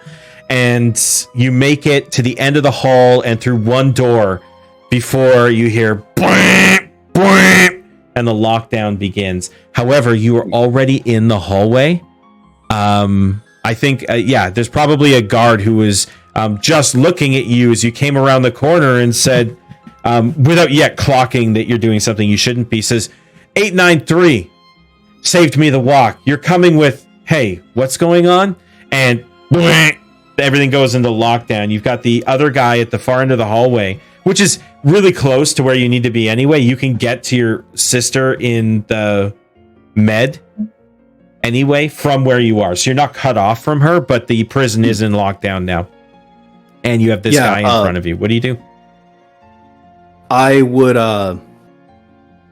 just run with Celeste, trying to get to my sister. Just say as I'm going by, "Don't worry, I got it from here," and then run off. Okay. You say, "All right, I got it from here." Yeah, trying to be as authoritative as possible as I'm just running, just being like, "This is what I need to do." Okay. Yeah, I think as you kind of go by trying to be nonchalant, he probably shouts at you as it goes off, "Oh, get back to your bunk." But only if you're charming enough to convince him that you are legitimately just rushing back to your bunk. Yeah. Yeah. Manipulate someone. Here we go.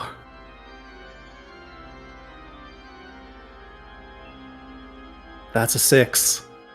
Okay.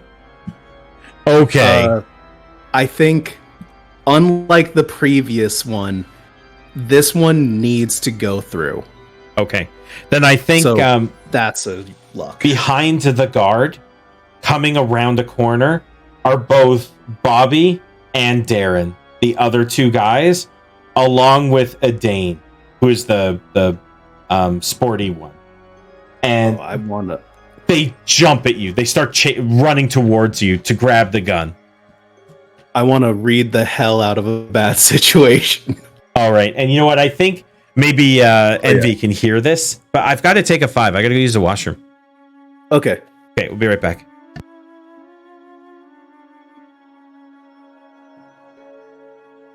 I have horror lo-fi hip-hop that's like all open license playing right now, and it's so vibe. You should check out the stream and just listen. Oh, could you also send me that playlist? Because that would be fantastic just to straight up have. It's pretty good. It's really, really good. Which one did I use? This one. Can I share playlist? I can copy link to playlist. There we go. Now I can hop it over into the Discord. There you go.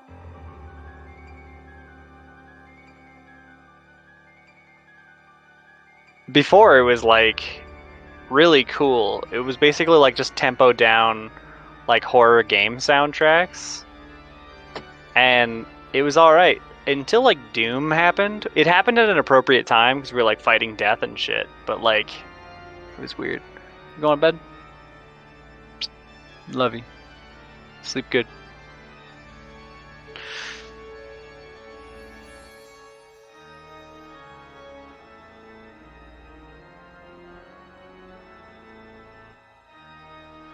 Nothing but good, spooky vibes.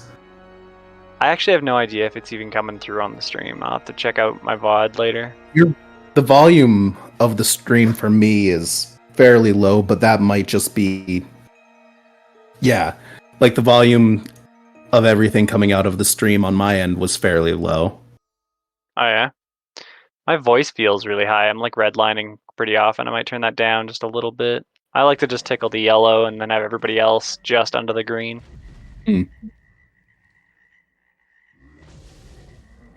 I'll probably have to like set up music on the actual stream itself. But then I'd have to have... I don't know if I could run it separately. I don't know. I'll have to get someone to help me work on that. Yeah. My stream's pretty sloppy these days. I streamed Far Cry. Like I've been streaming Victoria's I saw first. you play a little bit with Victoria. Yeah, we played about 20-ish hours. I'll tell you exactly how many hours actually. There's a lot going on. Let me just boot this bad boy up, throw my Steam top window. But it seems like we played 34 hours over the weekend. And it was all a lot of fun. But I also noticed that my average viewers for streaming it was like 2, 3. Mm. And I knew that like it was just my friend Justin and another friend just like lurking. I got raided, and in a matter of like 45 minutes, like 16 people all just kind of slowly left over the course of like, yeah, I'd say about an hour. Yeah. And I was like, yeah, they weren't here for Far Cry gameplay or for me, so. That's fair. Some games aren't the best for stream. I do actually think that once I get the stream fully set up here, I'm probably gonna put like a Discord overlay that's just on the stream, like just integrated. And then I'm just gonna run that, as well as like I'll make character arts and stuff for the people to throw up. And then, because for example, this character art on the left, that's mine. I used an AI to get it started, but I finished up some of the touches because it came out kind of sloppy. Like for example, her arm's actually in the background of this, and it just looked really bad.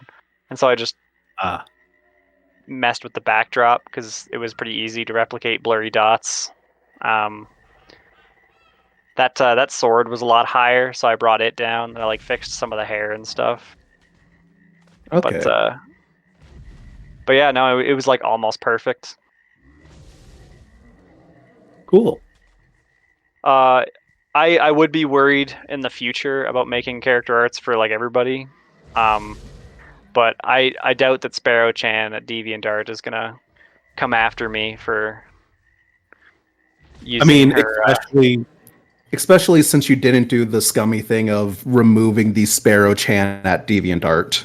No, I don't want to do that. Like if anything, Yeah. I would like if I was using other people's arts, I'd tell them, give them free shoutouts and stuff. Like I'd tell the viewers at the beginning, and just be like, yeah, hey, by the way, thanks so and so for this art. Yeah. It's just lots of people would be like, yeah, let's just crop that image down a couple of inches to get rid of that.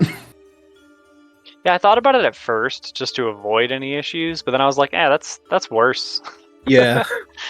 Like, It's sort of like you understand why people do that, but also at the same time, it's not the best. oh yeah, for sure.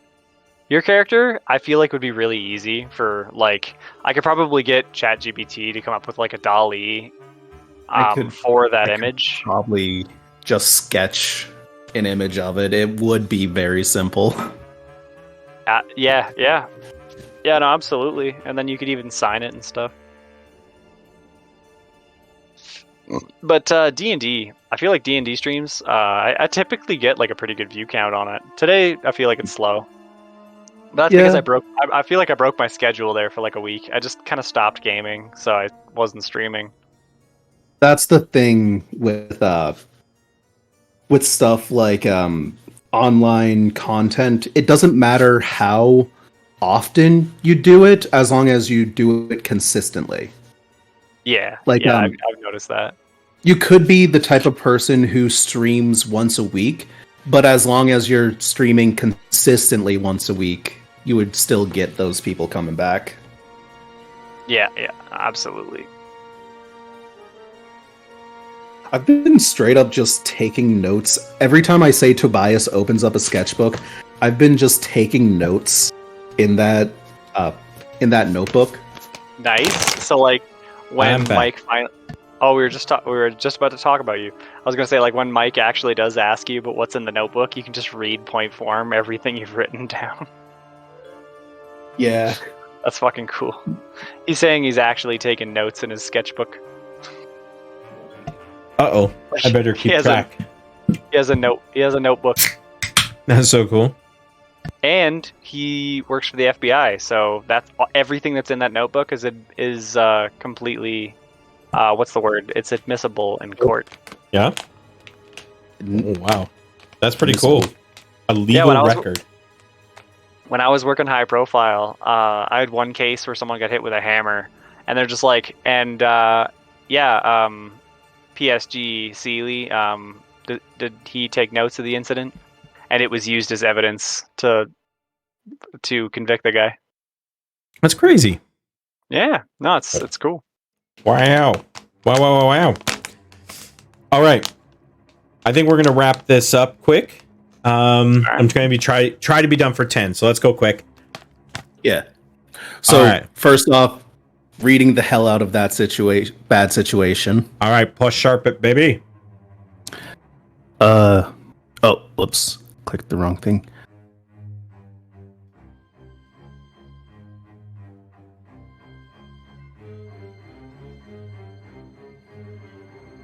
That will be a 13.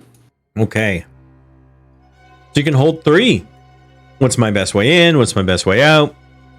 Are there any dangers we haven't noticed? You know the drill. Yeah, I guess first one would be the obvious with, are there any dangers that we haven't noticed, which is just like, I want to be able to know right when I see death near, with now that all of us are gathered. So here's something. You think that, because you're all gathered and because someone could die, in fact, somebody did almost just die, right? Mm-hmm. It seems like he's approaching now. You see the omens that he is going to manifest around you soon to witness death, because that's where death is. It's where people are dead. And so finding him isn't going to be so hard. And little did you know, your sister may have just jerry-rigged in the last 5 minutes fucking railgun. Yeah, I would yell at the group that is with me, like follow me, and try to guide them to Envy. Couldn't figure out your name. Guide them to Envy.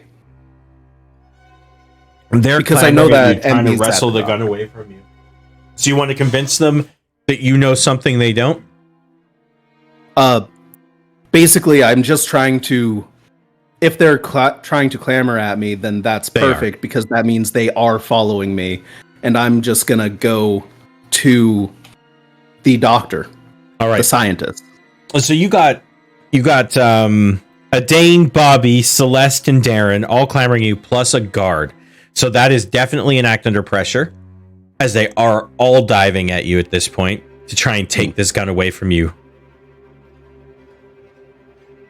Actually, Celeste isn't. She's kind of behind you. Yeah, that's a 9. A 9? So that's perfect. The only thing is I get to give you a worse outcome. Hard choice or price to pay. So I do think you make it through with all of these people. I'm just wondering if you make it with the gun. I don't think you do. So, okay, that's what it'll be. It'll be a price to pay. They can either catch you, but you retain control of the gun, right? But they have you sort of cornered and pinned. You can't move, but you have the gun. Or you lose the gun, but you make it into the room with your sister and close the door. What I really want is for them to basically make it with me into the scientist's place. Get them all in that one location. Okay, but then they have the gun and I don't. Okay. That sounds perfectly hectic. All right, so yeah, I think that's exactly what happens. They all make it into that room except the guard. You then close the door to bar the guard out. So now you're all in there, including Dr. Stein, in what is now a mad scientist workshop in just the last, we'll say 20 minutes you've been working on this thing. Setting it up. You see with your mystical goggles, which I guess you should, or your not goggles, they were magical lenses. Contacts. Magical contacts. That death is starting to manifest in the room. But they have the gun. First thing I would do is yell, Envy, death's coming. So I think Darren, Bobby are fighting over who should take the next shot. And they're arguing with each other. Bobby says, yeah, but if you take this shot, you've got a better odd. And then Darren's like, unless I kill myself, boy! Come on, you take the shot! And they're kind of arguing about who should take the shot at this moment. I grab the doctor and I say, "Now's our time. Focus." And I climb into the makeshift MRI machine rail gun to point it and lights start booting up, and it's now aiming perfectly center across the room. I imagine hanging from it are all these IV bags of saline solution, and they're all just connected to the machine, so they're dripping. I'm actually quite curious. Tobias, when you walked into this room and saw a bunch of dismantled day-to-day items and an MRI machine with a gun barrel, a makeshift gun barrel attached that seems to have 6 or 7 IV bags feeding into it, what are you thinking? Oh yeah, that's actually important. I don't say MV death's coming, I say, good, you're prepared. That's this way. That's coming from this way. Good, you're prepared. If this were a TV show, you would walk in and say death gun, and then Envy would say death gun. And then you both say death gun. That's how I would write that scene. This is a TV show. Death gun. Death gun. Actually, what we're supposed to be doing is just like in Masks, you're supposed to describe it like a comic book strip. You're supposed to describe Monster of the Week like camera angles and sound cues and whatnot. Smash cuts, things like that. Oh, that's cool. So that would be hella... That would be pretty on brand. When I describe my character in the future, I'll try to keep that in mind. Yeah, I'll try to as well. I did it in the opening part where I'm like, pan over, you know. Okay, so they're arguing about who has to take the shot. You've got death manifesting. And is the plan here just to wait till death manifests and then blast? Because that's the plan. Okay. My plan is not to wait till death manifests, but to try and search for any like salts that because this is a lab, there has to be some sort of salt. Well, that's what the saline solution is. So you could take bags of saline and make them into a circle on the ground. Yeah. That's what I want to do. I want to make a circle on the ground around the people wrestling for the gun. And just yell over them, nobody needs to shoot themselves. Just stay in this circle and you'll be fine. I guess that would be use magic. Oh yeah, I guess that's a good point. I mean, I don't think it's even use magic. It's literally just salt can trap death. So in this case, I think you've done the thing, so it should be able to keep death out or in. But in this case, you're trying to keep death out of the circle, right? Yeah. Okay. I would like to say to them, try and convince them, like, if you just toss me that gun, you'll be in there, you'll be safe, none of you have to die or anything. We can deal with this. Okay, so this is where the roll is. And actually, I was about to say, since you were doing that, the argument is resolved when the mute cheerleader girl, Adane, grabs the gun from the two and puts it to her head. And then you have the opportunity to intercede if you would like. And so this is how you're interceding. When you see her pull it to her head, it's, I swear to God, if you just stand in the circle, death can't get you. Right? Yeah. Okay. Failure here someone could result in someone's death. But yes, I think I manipulate someone. Unless you want to just like huck something at her head in an act under pressure situation. Plus, cool, like whatever stat you want to use. Ooh, because it's for the drama.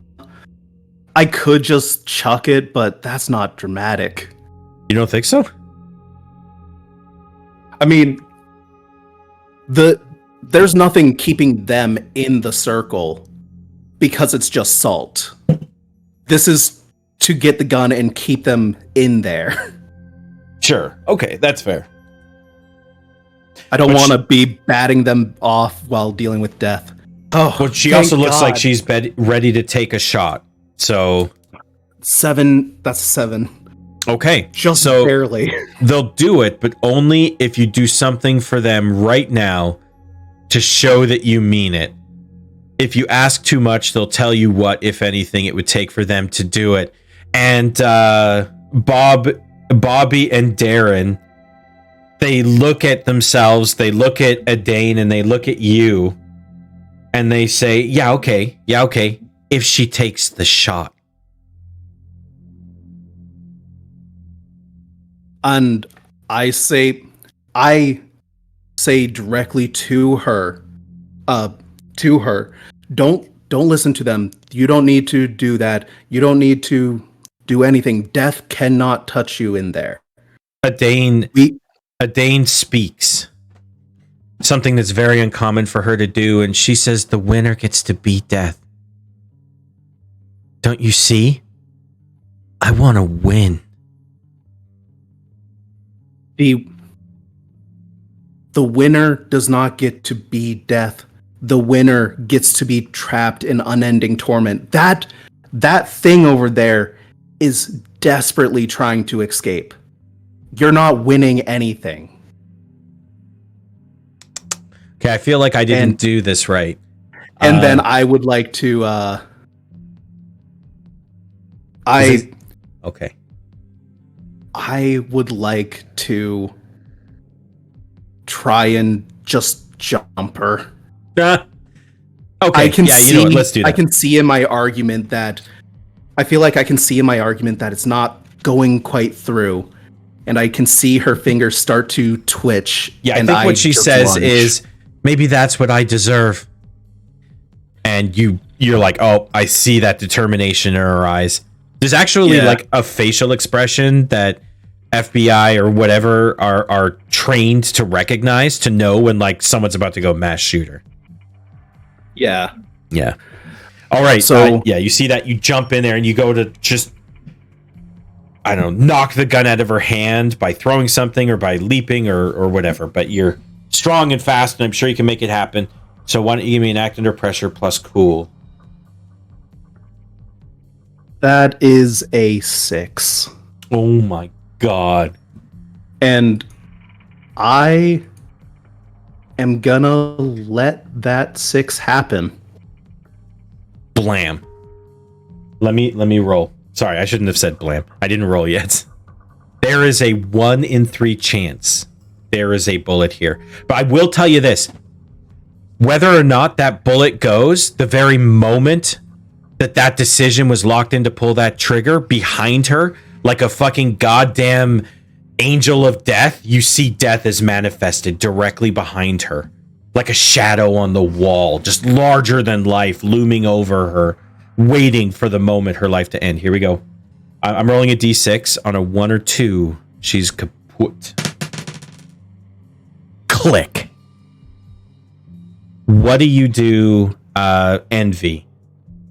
Adane is still alive, surprised as everybody is, and death is manifested right behind her. Death's there? Death is there, and you can't see it, but your brother can, who I'm sure is screaming, death is right there, right Behind there. Get her. him. Yeah. Like, Yeah. behind her. And then Stein, like, looks up, too, and says in German, Das ist Zeka! Nice. Awesome. I'll point aim right at Adeline's head and then just up a couple inches. Maybe leave Okay. a bald spot. We'll see what happens. Pull the trigger. 1.125 inches was more than enough to clear her head. All right, so I think this is a kick some ass. Okay. So there is a way to determine the relative harm. You've created a weapon. We actually have to give it some stats. So in this case, I believe it has the tag, it takes 2. It has the tag, I think, overkill. Or no, messy. I like that tag. We'll give it the messy tag. And I don't know, like armor piercing. I don't know what to say. It's a railgun that shoots. I'm trying to think if there's any other tags would be for it, but I think AoE would be Magic? appropriate. It's not really magic. It's just high-powered saltwater, but I think that's what we're going to go with. But the harm is definitely 4. As that's on par with like a rocket launcher. Okay. So it's just like wicked overkill for a regular creature. So what I need is a kick some ass as death manifests as a large ass fucking shadowy figure in the corner of this room. And you point this out and unleash a saltwater cannon directly over her head. Have we earned any +1s Well, against fighting against death? there was a read a bad situation. I don't think it was for this. I still have some holds for my read a bad situation. Okay. Yeah. Tobias read a bad situation in the hallway. Yeah. I guess that's the same because read a bad situation. Yeah, use it here, and then it would. You can at least then get +1 on any help out rolls. Yeah, I guess the next one would be what's the best way to protect the victims? I think maybe if you were to like dive and like knock them all down, or at least Adane, so that no matter what, she doesn't get blasted in case something goes horribly wrong, because your sister's about to take out the monster. If you could just get everyone out of her way. Yeah. And I don't know. I'm pretty sure I know what's the biggest threat. Yeah, But- to be fair, that is yeah. the biggest threat here. So you don't even have to ask that question if you don't want. Well, At least then you can confirm it. Oh. You can ask the question if you want. Yeah, what's the biggest threat? It just occurred to me because I can come up with an even bigger one. Oh, then Right? I'm not asking that question. No, as in I got like the overarching arc. Oh yes. Of oh the, yes. Then I can. Yeah, Oh, or that's perhaps great. So the it's- next mystery. So it's basically the scene where a few things that just stuck out are sliding into place. What's the biggest threat? So in this case, I think it's your psychic connection once again.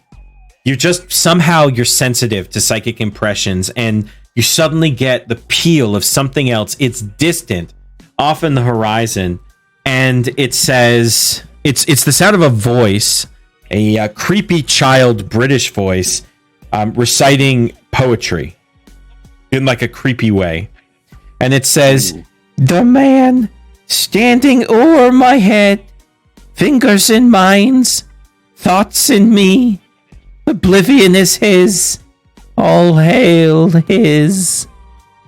And you get that impression of some larger evil, perhaps connected to this one in some way, but this is the immediate threat, and that's like the overarching threat. Okay. Yeah, Okay. and like you said, I tackle her to get her down. Act under pressure. You can take a +1 because you're still operating off your read a bad stitch. That's a 15. Well, 16 maximum roll. Absolutely pulled off. And then, what's the German word for fire?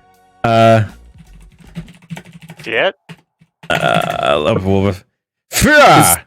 Fire. Oh, Fire! Gonna do, It's actually fire! is Death gonna do no damage from this? Because like, Well, if Death has the opportunity to do damage, they will. They probably would in this situation unless there was, and because they are close enough. Yes. I think I'm gonna luck that because with a Oh, +4. I would like to aid you in that. Could I aid him in his hitting of death? Yeah. So what did you roll though? I rolled a 6. Okay, absolutely. The You could reason aid.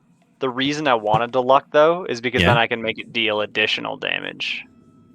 Ooh, that is true. Because then it's a 12.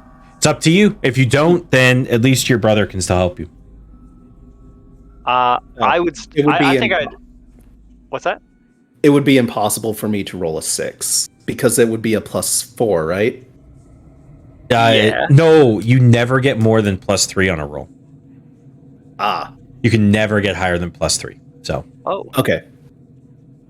just so you all know.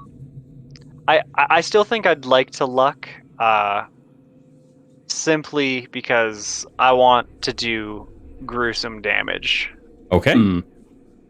Then, yes, you strike Death right in the chest, immediately soaking and piercing its whole shadowy essence all at once.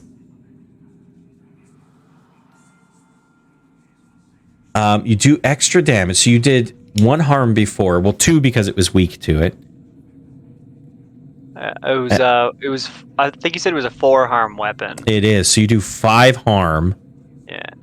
And, oh my goodness. I think Death is bisected.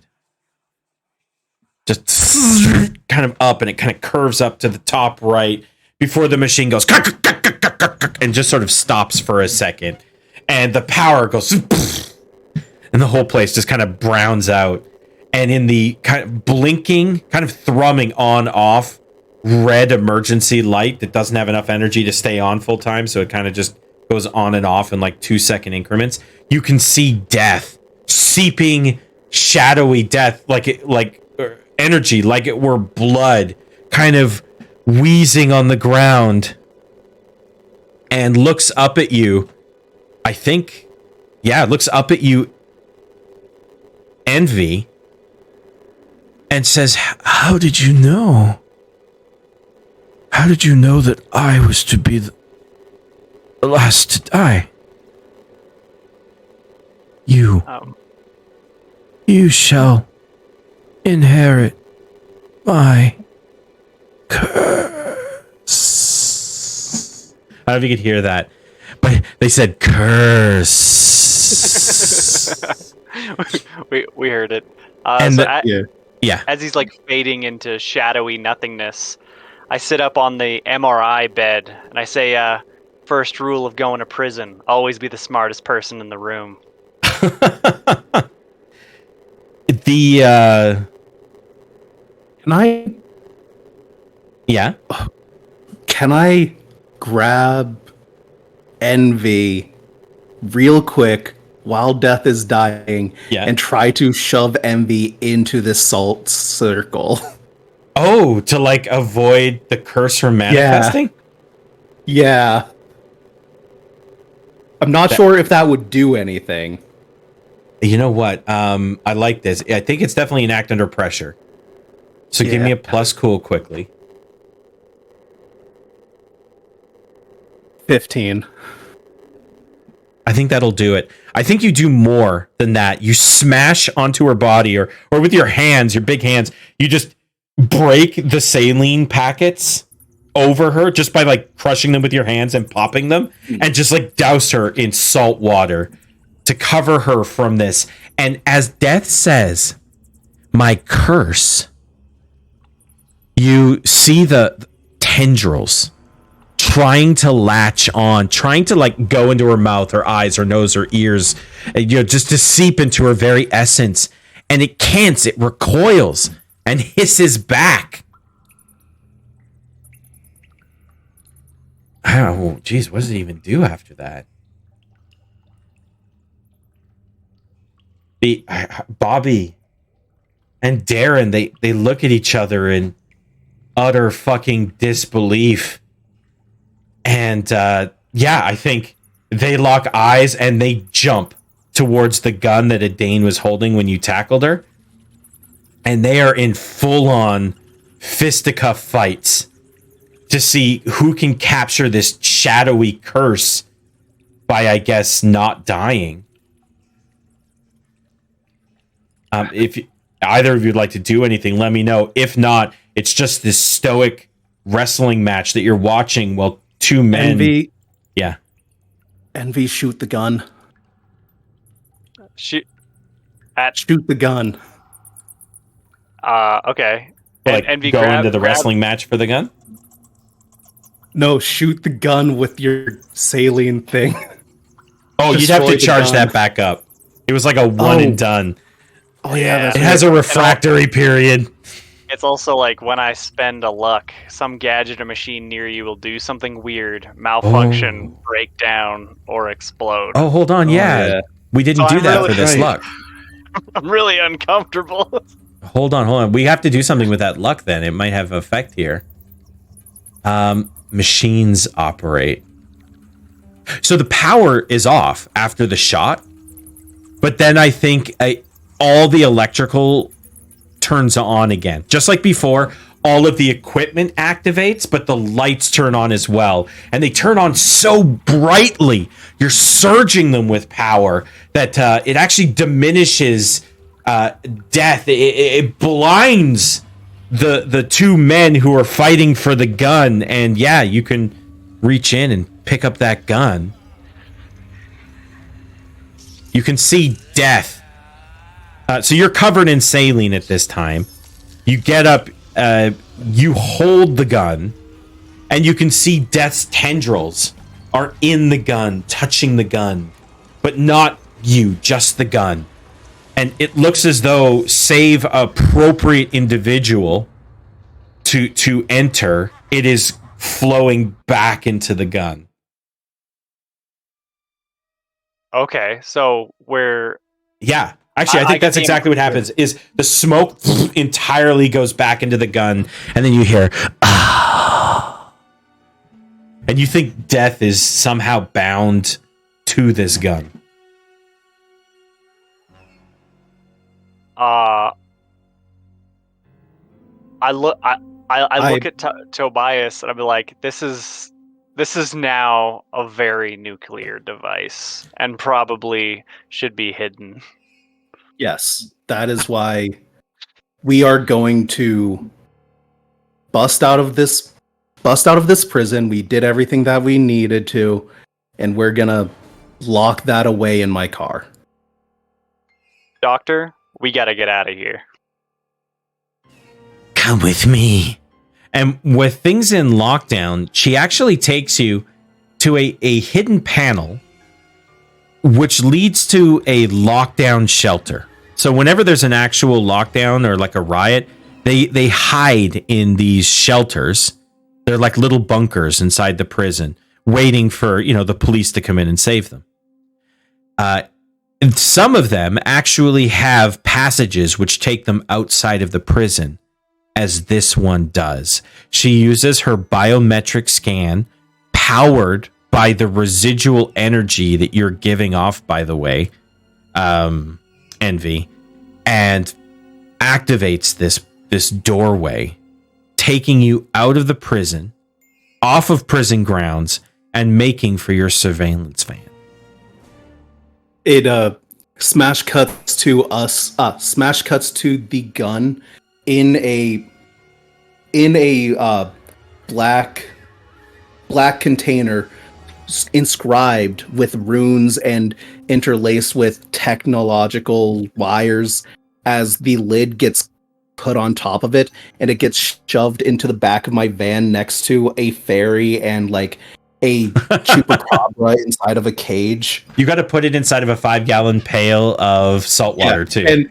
And then that box gets lowered into saline. I think that's wonderful. As you're doing this, we'll imagine that your sister is driving the vehicle away. On one of the seats, when you came back to your vehicle, was a dossier, one of those manila file folders. Mm-hmm. And in there's a little message written, and there's no name, but it says, when you get out of prison, we think it might be time to take you stateside. You've pissed off the Canadians too much. And then that's all the memo says. And underneath the memo, you see a CDC report. It's report 4XL32N1.